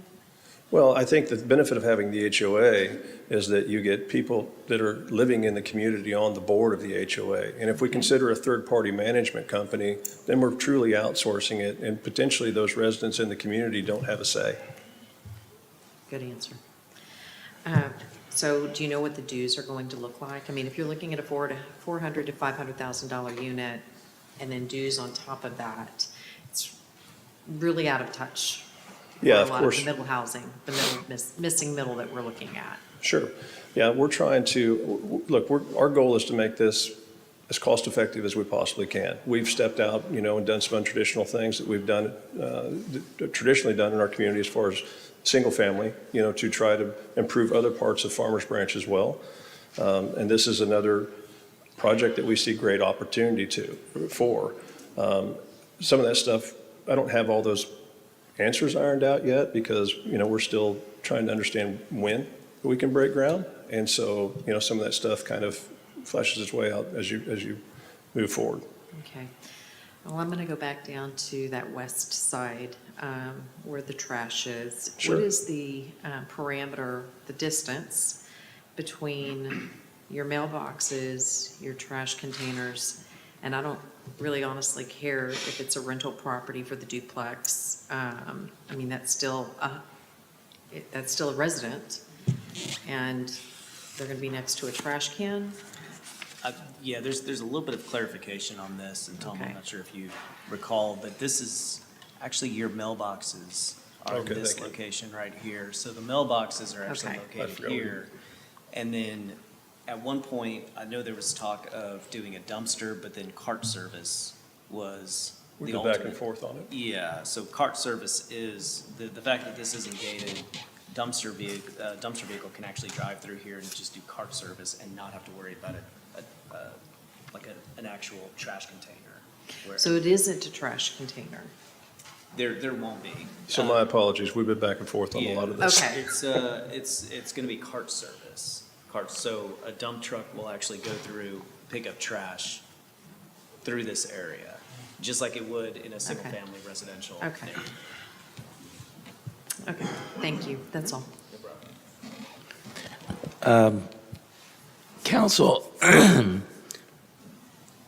just want to see if everybody might be in favor of maybe tabling this at this time so we can get some more complete answers from staff and Mr. Cusick. I think what would be beneficial is us to all go back and revisit, do our homework, make our list of questions so we can come back with this. And I'm just trying to take a pulse and see if that would be in agreement with you at this time. Yeah, I think I already got all my questions answered. Well, that's why I'd like to try to continue this, but do you have more questions for a developer? No, I said I got all my questions answered. Okay. Yeah. Councilman Jackson, you were going to say something? I don't need additional time. Should the council have discussion at this point, now that we've heard from the developer? Is there a discussion among the council that we need to have? Discussion that might benefit the residents? And the council wish to talk amongst themselves about this at this time? You've got any thoughts one way or the other on particular project that we finished? If I could, if that's the scenario. Yes, sir. Is that possible? Yeah. So, just a few things. I mean, I appreciate the turnout here tonight on this. I haven't seen this many people here since they were going to take trash down to 1 day a week. So it's quite the turnout. So, just a few things here. I get it. I appreciate everybody. We try to take the neighbors and the community into consideration in any project we do. It's, like I said, I'm a resident myself. I've lived here 16 years. There's a lot of things that we've done to try to improve the Four Corners area through the years. I can't say that when I look around here for my 16 years, I don't see a whole lot of change. I don't see a lot of stuff that's different. I know some people are fine with that, but I think at the end of the day, change is inevitable. And it's one of those scenarios where we just have to figure out what the best use for something is.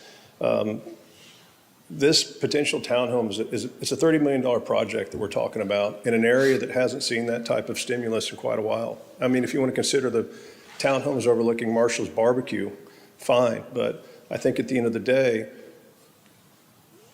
that project is, I just don't see how somebody was going to want to buy something to live in it, owner occupied in a parking lot, but we're trying to provide something here that's different. If you see what we build throughout the community, I think several of you said, appreciate the projects, we care. We care about what we're putting up in our community. We care about the long-term effects. We care about what people are going to drive down the road in 50 years and sit there and say, hey, that's the Tom Cusick house or whatever. Like, I have that pride. So I get what some folks are saying here. I hear the comments, but at the end of the day, this is going to be a very nice project when it's all said and done, and it's going to be something that I'm going to be proud of. The financial impact that this is going to have, I think, is going to be a catapult for the Four Corners, for our comp plan that we're approving, and it's going to bring nothing but good to the city. Like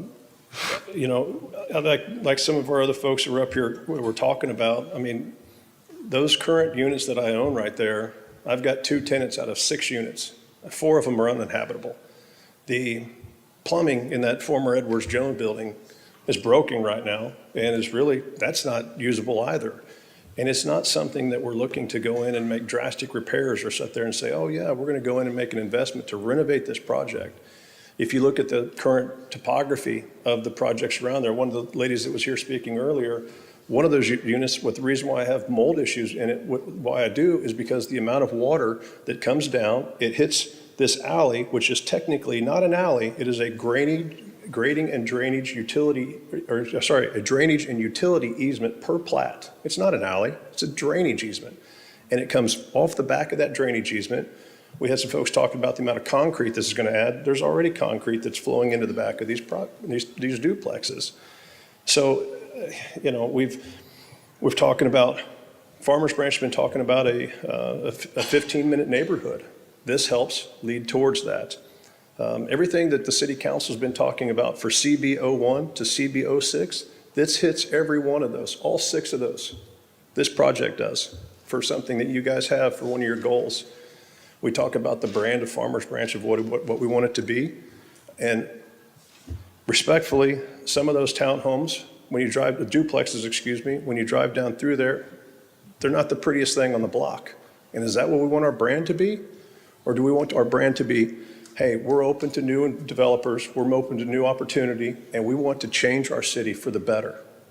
So, I think that when you have to consider these different opportunities, we designed this, we've been heavily involved with the city, with the previous council, with some of y'all with the current council, with planning, with economic development.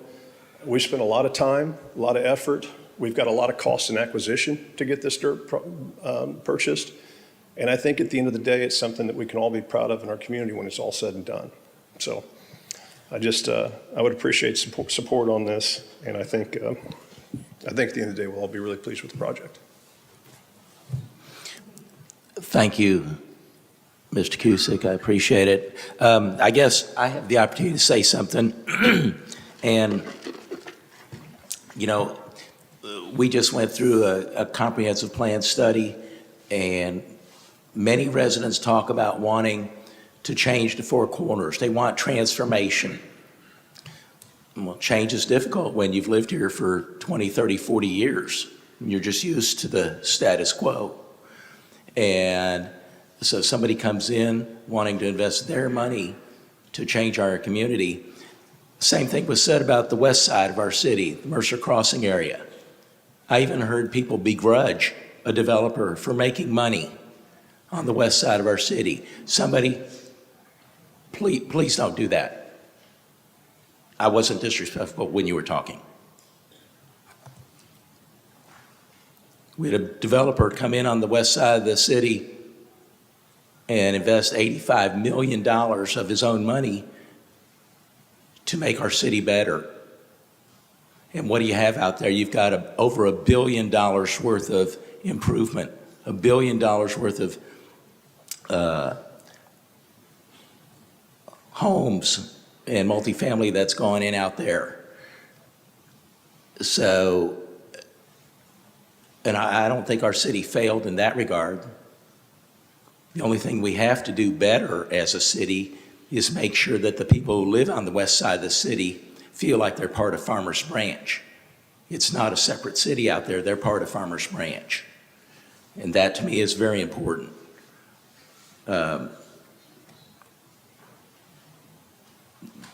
I realize that a lot of people didn't know about this. They say they didn't know about it. I don't know where they were. This was been on the agenda going back to 2021. Because I was on council when this was discussed. And so it's not, somebody said that the council's trying to railroad something through, pull a fast one on the residents. I take great exception to that. Because everything we do is posted, and it's transparent. But we have a community that in many parts of our community is aging. And we talk about wanting more housing options for residents. We've got a neighborhood revitalization program that is going to show some good things over on the area between Josie and B Street. We're entering into an agreement with Builders of Hope to build 5 homes, attainable housing for individuals, not low income, attainable. We've got a demo rebuild program that's been very robust in the city, and that's paying huge dividends to our city. I don't believe anybody is trying to take away anybody's opportunity to live in this city. I think, if anything, they're trying to give more diverse housing options to residents. And it just so happened that this remnant piece of property that's been sitting there empty for, I think I've lived here 27 years, and nothing's been built on it. It's been sitting there, and somebody said, well, we need more parks. We have 31 parks in the city. 31. So I don't believe we're short on parks. That's basically a park for every 800 people or so.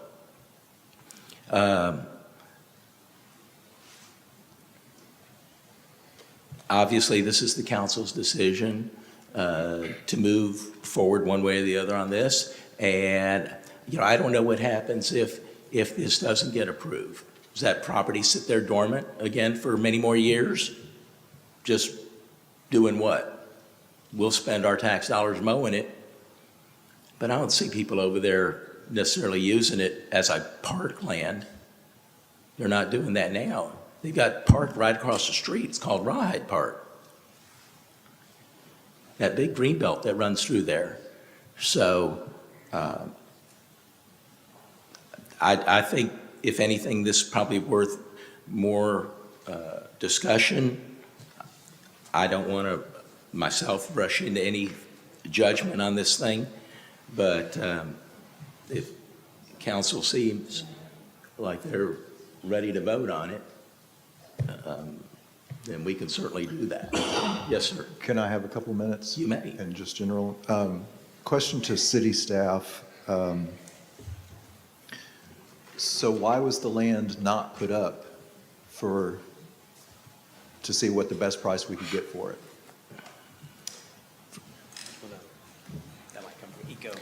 It just wasn't part of our strategy to put the land for sale. We were approached by Mr. Cusick about a proposal, and when I'm approached for proposals, I bring them to the city council and they make the determination. Okay. I'm very new here, 9 months in. Yeah. But that doesn't calculate with me, the resident. It feels like, it just feels like something that we should have put out on the open market to see what we could get for it. We only own 0.9 acres of the understand. whole, I right. understand. So 0.9 acres wouldn't yield, wouldn't yield a large project, or it might yield a home or two. Sure. And so, but we were not putting the land for sale. It just wasn't on our radar until Mr. Cusick called and said, what are y'all doing with that piece of land? And I'm like, what piece of land? So that's how that went. Okay. At one time, I owned the property around it. Right. Yeah. Second question, or maybe just a comment, because I was going to ask about the retaining walls, but you talked about that.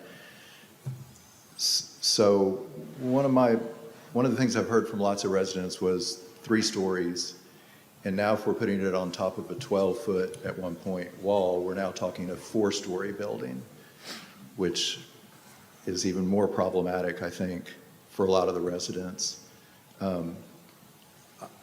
I'm all for developing the site. I walked door to door on Sunday afternoon and evening. I only talked to 7 residents. 1 was in the middle, the other 6 were no's. And I know online we've seen a lot blow up of mostly against it.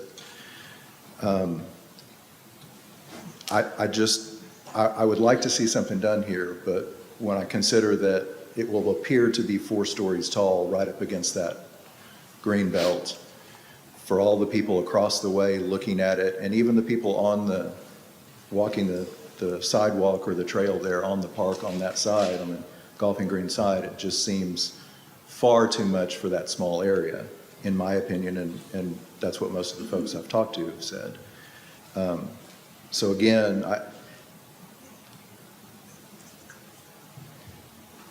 see if I can phrase this like I want to phrase it.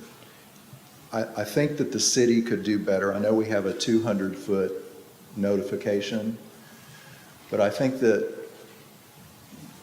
means we didn't talk to anybody on Rawhide. Is that correct? They didn't get any letters. Can somebody tell me? Is it more than 200 feet across the park to the Rawhide? Right. Yeah, exactly. It's and I actually have the map on here. Again, we go by state law. Sure. State law calls out the 200, and we don't want to treat one development different than another development. It looks like, it doesn't look right. I know we to talked do about that. this Yeah. when we were talking about the Luna Road. Right. issue. So what It we just- normally do, we'll notify like in the newspaper, or we put it on our website. Besides that, when it comes to the typical property owner notification, yeah, it does, we only adhere to the 200-foot boundary. I heard lots of residents were completely blindsided by seeing what was going to be there. Understood. And I feel bad for Mr. Cusick also because he's got hundreds of thousands or millions of dollars already invested in it. Sure.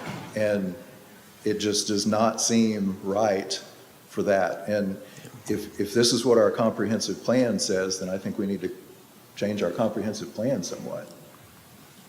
Honestly, I mean, you guys are doing your job, it sounds like, and going with a comprehensive plan, but if our comprehensive plan says this is okay in this kind of neighborhood, it doesn't work. Again, I counted 16 residents that came up and spoke against. Of course, we had a few for, and I know for a fact there's 2 or 3 or 4 more out here that just don't want to come up and speak and are not for it. So, let's see if I had anything else here. I do think the parking might be an issue at 2.7 spaces per. In fact, if something like this was to go forward, I would have rather seen, since we have a park right across the street, I would have rather taken out the pocket park and made more parking in there, personally.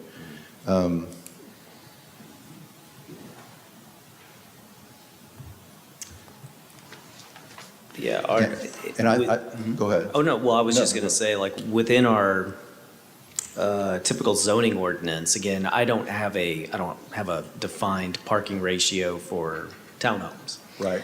We do have it for apartments. You know, in apartments in I believe it should be 2.5, I believe. So it's for every unit, I'm supposed to have at least 2.5 parking spaces. Yeah, So, I mean, I think again, normally, I have other PDs within the city where the ratio is 1/8, or it's 1.25 parking spaces per unit, which is even, worse. It's less parking. It might not be a but- problem, but if you had a lot of families with 2 teenagers or 2 driver ages, now you've got Understood. 4 cars possibly. Absolutely. With only 2 spots. Right. And then the Hoya traffic, I think, is another issue, which is, again, not Mr. Kuzick's fault. It's, we haven't even gotten to good weather, really. And we're already seeing It's true. the issues. And so we might have cars on both sides of Golfing Green and Rawhide, all the way from Tom Field to Josie. So I think I've had my say. Thank you very much. Thank you again, Mr. Kuzick.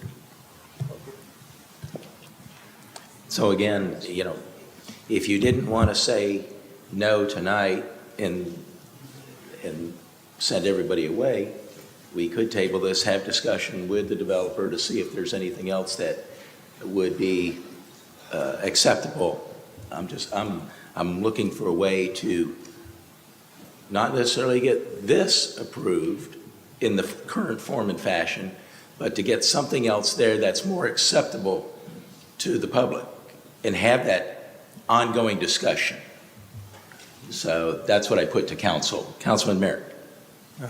As I said to Mayor just a moment ago, I had a couple more questions. Sure. So obviously, Marcos, when we posted, as you mentioned before, was there a sign at this particular plot? Yes, sir. So signage in planning and zoning is very difficult. Having sat in that center chair on planning and zoning for a number of years, this has been a long problem. And you mentioned, and we've heard mentioned before, of the notification limitations. And it is simply state law, and we are adhering to state law. It's difficult. Everyone drives past that little sign and sees that there's a P and Z, notice. You should look it up on the website. You should call somebody. That is just the way that this works. Mr. Cusick went through the Planning and Zoning Commission meeting. As we well know, we heard it in the presentation. Those commissioners listened to the same concerns. They were very few, but the concerns of traffic, height, lot size were all discussed in planning and zoning. So the opportunity, that too was a public hearing.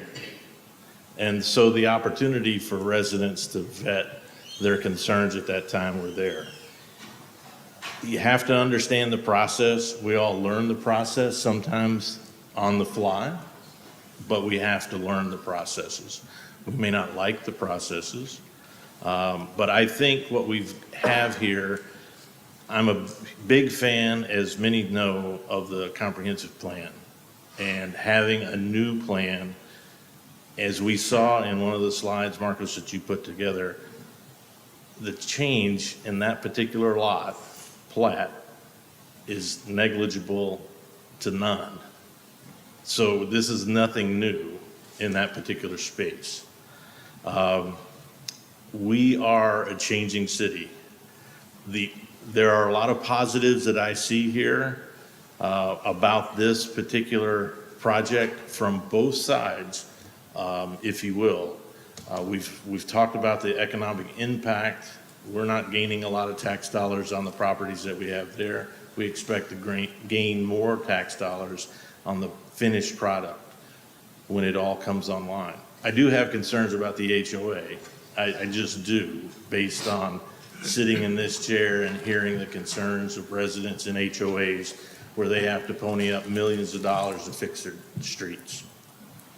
And so that's going to be an onus, guess what, on the 41 families, the 41 individuals that come in and buy that particular, property.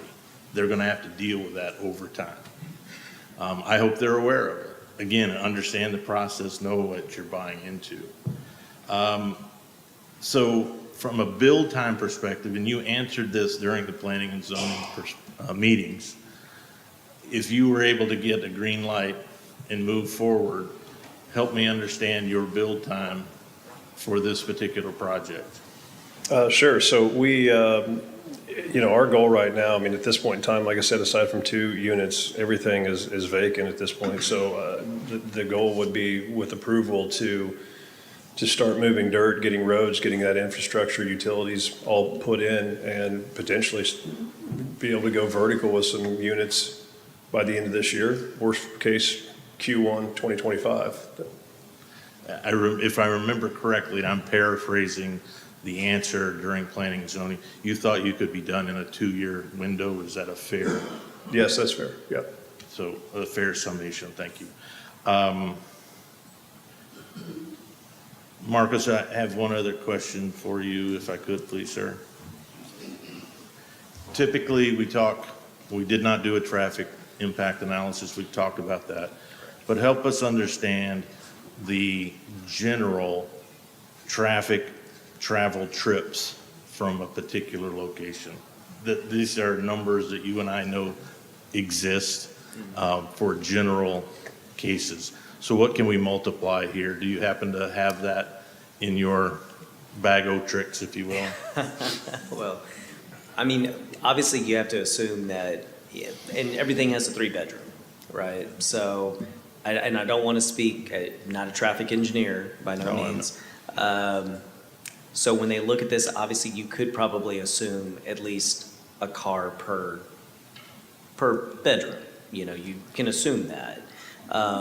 Which would be a negative, let's be honest. Right, absolutely. That would be a negative based on what we've talked about. Absolutely, that's the extreme. However, I think many of us recognize that home offices are a real thing. Sure. Some of us, in my own home, we built a home office in the backyard. So this opportunity, we live in a different world. Not everybody's occupying 3 bedrooms. So they, workout room, home office, as we've said. So the bottom line is, I'm concerned about the traffic, but we have a 2-lane street in front of it that ties into a 6-lane street adjacent to it. Traffic is an issue all over, but you want traffic to flow, and I think it would flow here. We have other issues, and guess what? We could have parking, no parking signs. We can address those things in the long run, and then we'll leave that up to our public works director to figure out that. We're gonna have to figure that out at Hoya, for example. Right. Let's be honest. We're suffering from our own success there. But we have tools in the toolkit to address that going forward. So in the long run, I am ready to make a decision, and I know it's not going to be potentially favorable for the residents who spoke in opposition this evening, but transition in our community is coming, and here's an opportunity that we can sell the parks that we have. We have a park right in the front door. That would be an attractive amenity, and all kudos to you for positioning your project, taking advantage of that. We have a long distance between Rawhide and Golfing Green across the park. There are tall, mature trees that exist there. So that view will be diffused to a degree. It won't be eliminated, but it'll be diffused. So there's a lot of positives there. This is a tough situation, but change is tough. Change is very difficult. So you had something to add? Yeah, one thing I wanted to add that I kind of overlooked is in each of these units, we always position ourselves for a variety of demographics as far as what we're looking to do. And so, I realize I've got a 3-story unit here that's called out, but we've also planned ahead, and we've put an optional elevator into this as well. So if some of those folks, we're trying to hit every segment of the market that we possibly can in doing that. So we're not just saying, hey, you've got to take the stairs or you're not going to be here, sort of thing. We've thought this out well in advance, and I think that'll be very helpful for age-in-place folks. I've got a lot of friends myself that have actually left their single-family homes and moved into a townhome and are loving it. Sure.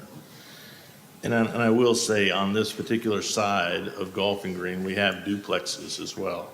And we have talked that we potentially need duplexes elsewhere in the city. That's another mountain to climb at some other date. But the idea that you're putting, the density here is an opportunity to take advantage of that, and you've got a really tough site to put that into. I think you've done a good job in trying to address that. I do wish the gradation was not as, pronounced as some have already talked about, because if we are talking at 12 foot at Golfing Green plus 45, you're looking at, 57 feet, from grade on Golfing Green going north, going vertical, that is. So that's tough. But at the same time, you have a slope going across with mature trees, as we've talked about. So those are just some of my observations, and understanding that you've walked a long process. I think you seemingly have adhered to many of the city's requests in the planning area and others you've mentioned of the other departments. And so you've accommodated, or at least attempted to accommodate, staff's approval of this. We saw P&Z approve this as well. So thank you for your time at the podium. Thank you. Councilman Jackson. Thank you, Mayor. Farmers Branch is growing. Whether we like it or not, that means more people. I live on a busy street. I don't like it, but I chose to live there, and I still choose to live there. We can't stop growth. We shouldn't even try to stop growth. But what we can do is manage that growth. And I look at this piece of property, it's a weird, odd, difficult piece of land to do something with other than to leave it alone, and it's been left alone for decades. If it were of value to someone that could do something better with it, it'd have been gone a long time ago. But it's still there. And so I look at this property, I think, well, what else could we do with it? Could have put apartments there. Excuse me, that's what one option would be, because as we've heard, and I suspected the answer to some of my questions would be that economically, you just can't put anything, you can't put anything else there. Single-family home? Who would want to put a new single-family home right there on that corner? That intersection is awful. And I think as a council and as a staff, we need to come up with something to address the traffic in that intersection, because it's terrible. And it's weird too. You have Golfing Green goes across Josie, and then you have, I think it's Meadow Green that kind of comes in from the side, and you have no median. The median's pushed way back up the hill. And I sat there yesterday for about a half an hour and just watched the traffic. It was a holiday, but still there was quite a bit of traffic. It was around 6 o'clock in the evening. And I watched as vehicular traffic was trying to negotiate with pedestrian traffic getting across Josie. That's a dangerous crossover. And I think regardless of this project, we need to do something about that intersection. Okay? And it's been like that for a long time. The difference is today we have a lot more people traveling down Josie than we did when I was in high school back in the 80s. That was the thoroughfare. The Four Corners was the epicenter of Farmers Branch and everybody that lived on this side of Beltline Road. That's where Farmers Branch and many of us that didn't live in Farmers Branch or that wanted to live in Farmers Branch but lived just across Fike Road went on the weekends to do our business. Bonanza, Skaggs or the Albertsons, the cleaners, the auto parts store, the shoe repair, the barbecue place. That's where Farmers Branch went on Saturdays to do their business. That's changed too. Because that area doesn't cater to a lot of Farmers Branch today. And we have better options not that far away. And so what I constantly hear from residents is we need to do something to make that better for residents. Well, you can't make it better. Businesses aren't going to come there if you don't have people that will be their customers. And we're seeing that happen. We've seen cafes and other stores and retails come in and quickly fail. So I hear from residents, I want better restaurants and retail options at Four Corners. You can't have that without customers. And customers means density. So I'd rather have townhomes than apartments. And I'd rather have townhomes than a blank piece of property that's going to just sit vacant forever, because as long as it does, Four Corners will be what it is or worse. So there's a compromise that we as residents have got to make here. Councilman Merritt kind of touched on this. A common concern tonight, and I've heard and I've seen from emails and phone calls, is, wow, it's a monstrosity, it's tall, it breaks the line of sight. And I hear that completely. I do.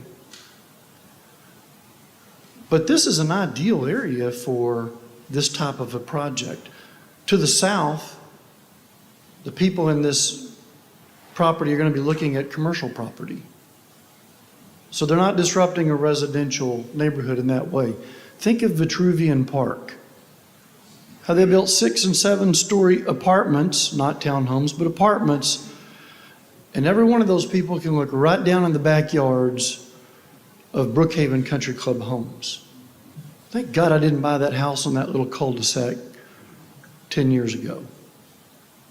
because I'd be looking up at apartments. And frankly, Addison's not, well, Addison and property management hasn't done a great job of managing that area.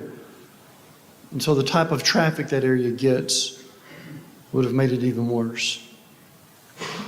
So here we're talking about 3-story townhomes, owner-occupied, with a homeowners association that has controls around maintenance, upkeep, behaviors, enforcing the regulations that homeowners have bought into. When you sign into a homeowners association, you agree to their bylaws. I've lived in them before. I've fought with them before, and I've also been thankful for them before. So there's two sides to the story when it comes to homeowners associations, but they're costly.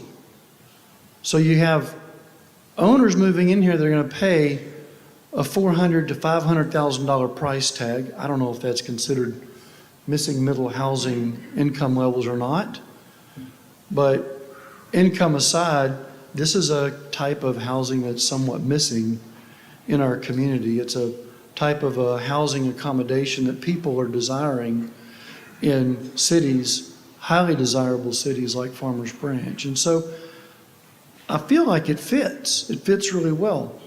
And so now, if we think about line of sight and the tallness of the building and such, look north and you have street, greenbelt, trees, creek, greenbelt, trees, street, and then more trees in many of the homes across. And that's I don't know what the distance is. It's more than 200 feet from the property, but that's a substantial zone to buffer. Homeowners aren't going to be looking at a building. It's going to be over there. And as I look at Google Earth, and I'm standing on Rawhide Parkway looking south, there's a lot of trees in the park along the creek, on both sides of the creek, that break that line of sight. You might see a part of the third floor from standing on Rawhide or standing in your front yard. And I don't believe that's obtrusive. Would I vote for this if it was in my neighborhood? I would. I've got a 7-story apartment building that's being built just on the backside of my neighborhood in a weird postage stamp piece of land where practically nothing else would work. And it's replacing old dilapidated apartments that were built in the 50s. And there's nothing else that's appropriate for that land. And so I think what we're looking at is we're looking at a proposal where we have very few options, but we have an invested developer, a resident developer, not an out-of-state guy or someone that doesn't live here that has a vested interest in our community, that's demonstrated commitment and investment to our community, that's willing to take a risk. He's going to make money, as he should. He's taking the risk. But we have someone here locally that's going to invest in our community, not just now, but I'm anticipating for years to come. You look fairly young. You got a lot of time left on the clock. This stuff ages me. This stuff ages me. There's a compromise. We leave it blank, and we want to talk about revenue. One of the emails I received was just about, does the city need this tax revenue that bad? No, it doesn't. We're in great financial shape. However, one of the ingredients to the recipe of keeping tax rates low and amenities high involves projects like this and development that you see on the west side. You can't get there in many other ways that's going to make everybody happy. So there's a compromise.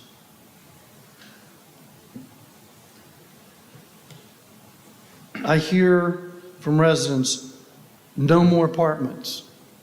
Constantly hear it, no more apartments. These aren't apartments. I hear from residents, if we spend another dime on parks, I'm going to lose my hair. We have a lot of parks, as the mayor pointed out earlier. We have beautiful parks.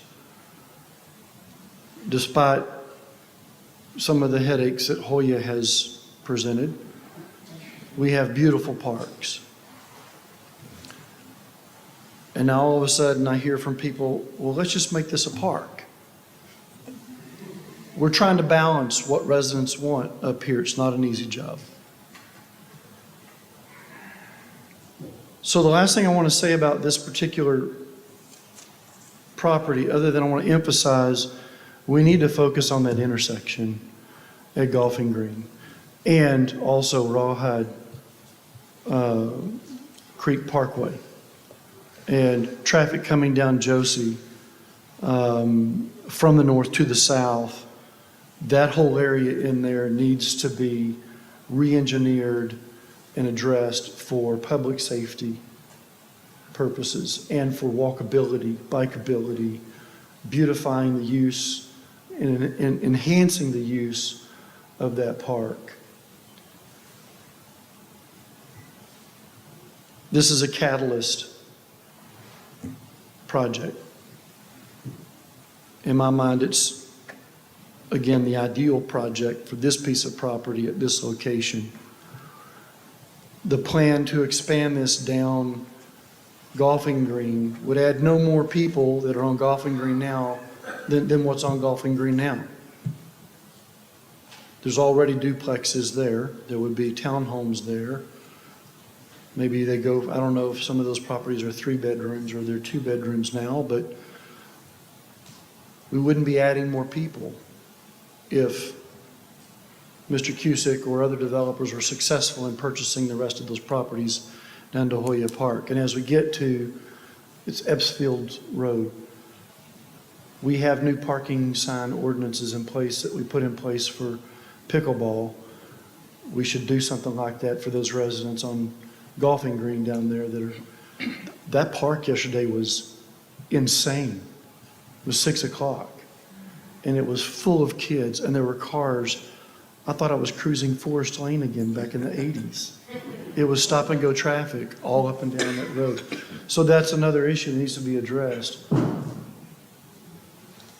But that's not this property's problem.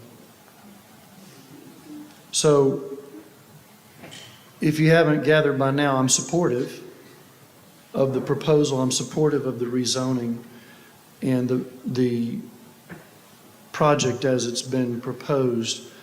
But I think the city has some work to do around it to ensure that our residents' interests and safety are kept at the top of our priorities. Thank you, Mayor. Thank you. Mr. Q. Thank you. Do you have any comment? Yes, sir. So we talk a lot about quality of life for the citizens, and I don't think we're taking the citizens seriously that live and will have to look at this.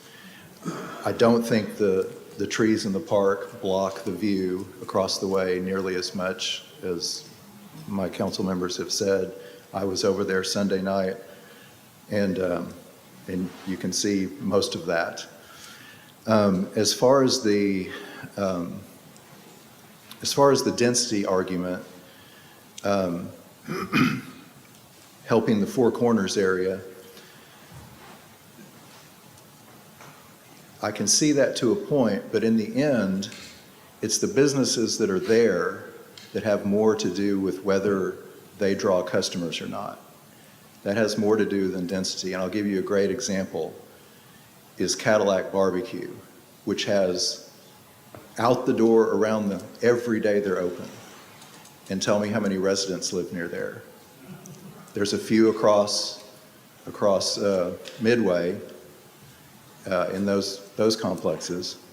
And then the last thing I would say is the houses that Todd Bonneau built right behind the Walmart.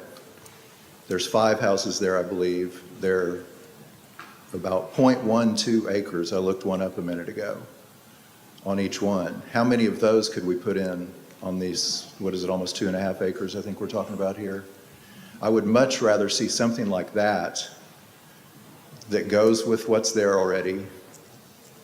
I just think it would work so much better.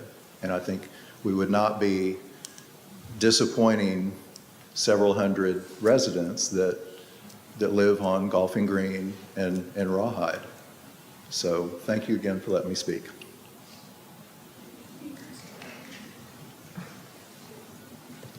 Anything else? So you don't have to. Well, I'm going to echo Councilman Baird's argument with density, because I am a small business owner. And quite frankly, the South Oak Cliff football team comes to me. South Oak Cliff, think about that. I'm in Farmers Branch. So it really does depend on the business and the business owner and the quality of care that you provide or the quality of product that you provide. Councilman?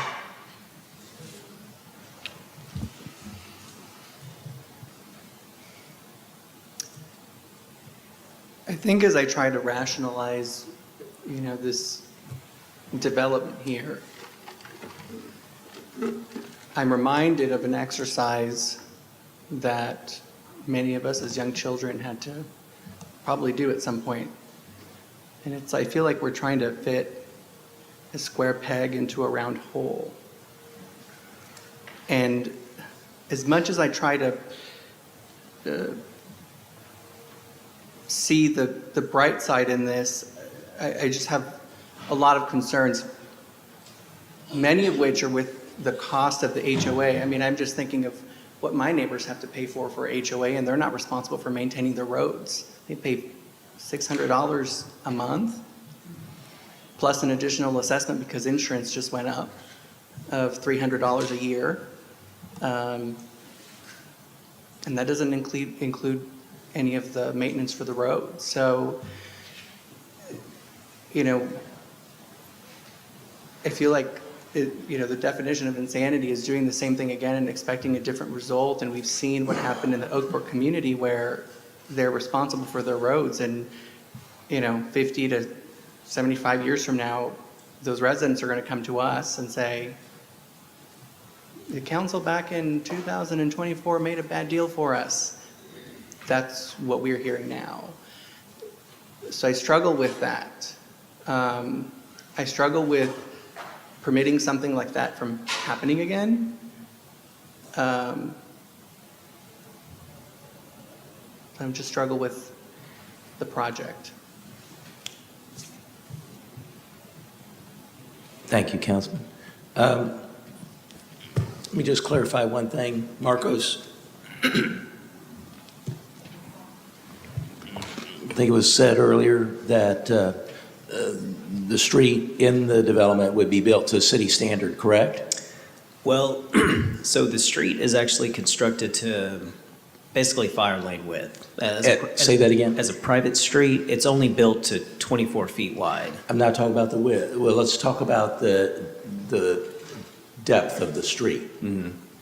It's built to city standard to withhold fire truck. Right. There would be a city standard for And that's, that also. as I understand it, it's at least a 40-year standard. I don't know where my public works director is, but that sounds correct. Okay. That sounds correct. That's usually what it is on the other streets, so. Yeah. Okay. I will say, people buy home, well, let me back up. Ryan? City streets usually built to a 40-year standard? Good question. We do have a standard. Yeah. I cannot recall off the top of my head what that standard is on the years. Are you asking a specific question for a specific location? The street in this area that we're talking about. Around the townhomes? Yeah. That's a fire lane. It's going to fit standard street requirements and guidelines. Fire apparatus. Yes. Yes, sir. So it's going to handle heavy loads. All right. So many of us live in HOAs. Many don't. Many wish they didn't. Many wish they did. I think for us to sit here and worry about what an HOA fee is going to be is not our job necessarily. That's up to the customer and the developer to hash that out. But at some point in time, the residents will take over complete maintenance of their own neighborhood, which is pretty standard.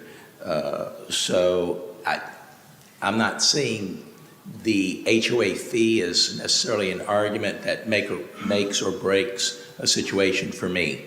People want to buy these particular housing options and they're wanting to pay to be in an HOA, then that is a benefit that they're paying for. That's their convenience. If they don't want to pay for that, then there's other housing options for them. So I just felt like that needed to be said. Well, then I'll say this. The reason why the HOA is an argument is because we're talking about cost. And as we're talking about middle housing, let's talk about the cost of a $400,000 mortgage on top of the assessment of an HOA. That's an extra maybe $500 a month. That's expensive for some people. I mean, I don't, that's why I'm bringing it up. That's why it's a problem for me. And when the roads start deteriorating and maintenance is required, it's going to get more expensive. And so, I mean, costs are only going to go up. They're going to start off maybe $400 or $500 a month, and then they're going to go up from there. I mean, I've seen it happen. So, you know, that's why I brought that up. That's my concern. Okay. Thank you very much. And with that, Mayor, I make a motion to deny ordinance number 3846.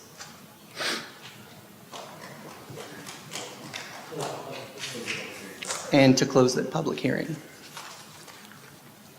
So Councilman Rowan has made a motion to close the public hearing and deny ordinance 3846.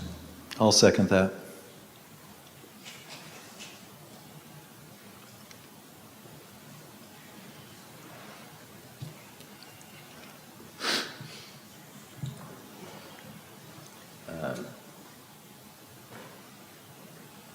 So,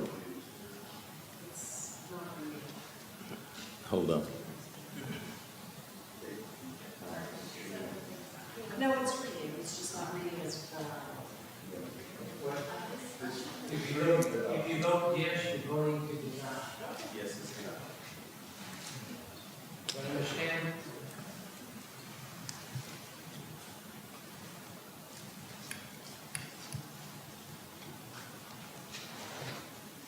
So the motion, the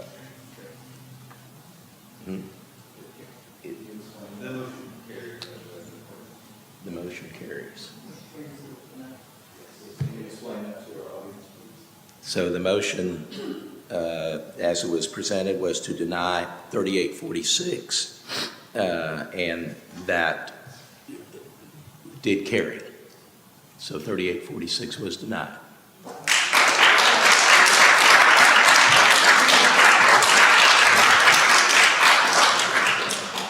I want to thank everybody for coming out this evening. That concludes. Oh, I'm sorry. We did have one other thing. Sorry, we've gone too long. We did have executive session tonight, and we have one action to take as a result of executive session. Councilwoman.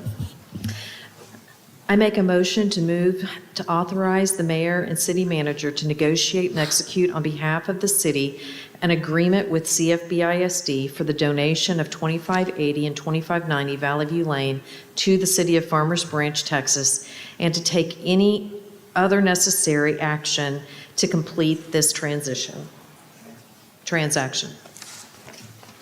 Thank you. We have a motion. Is there a second? I'll second, Mayor. Thank you. Motion and second. If you would, please indicate your vote.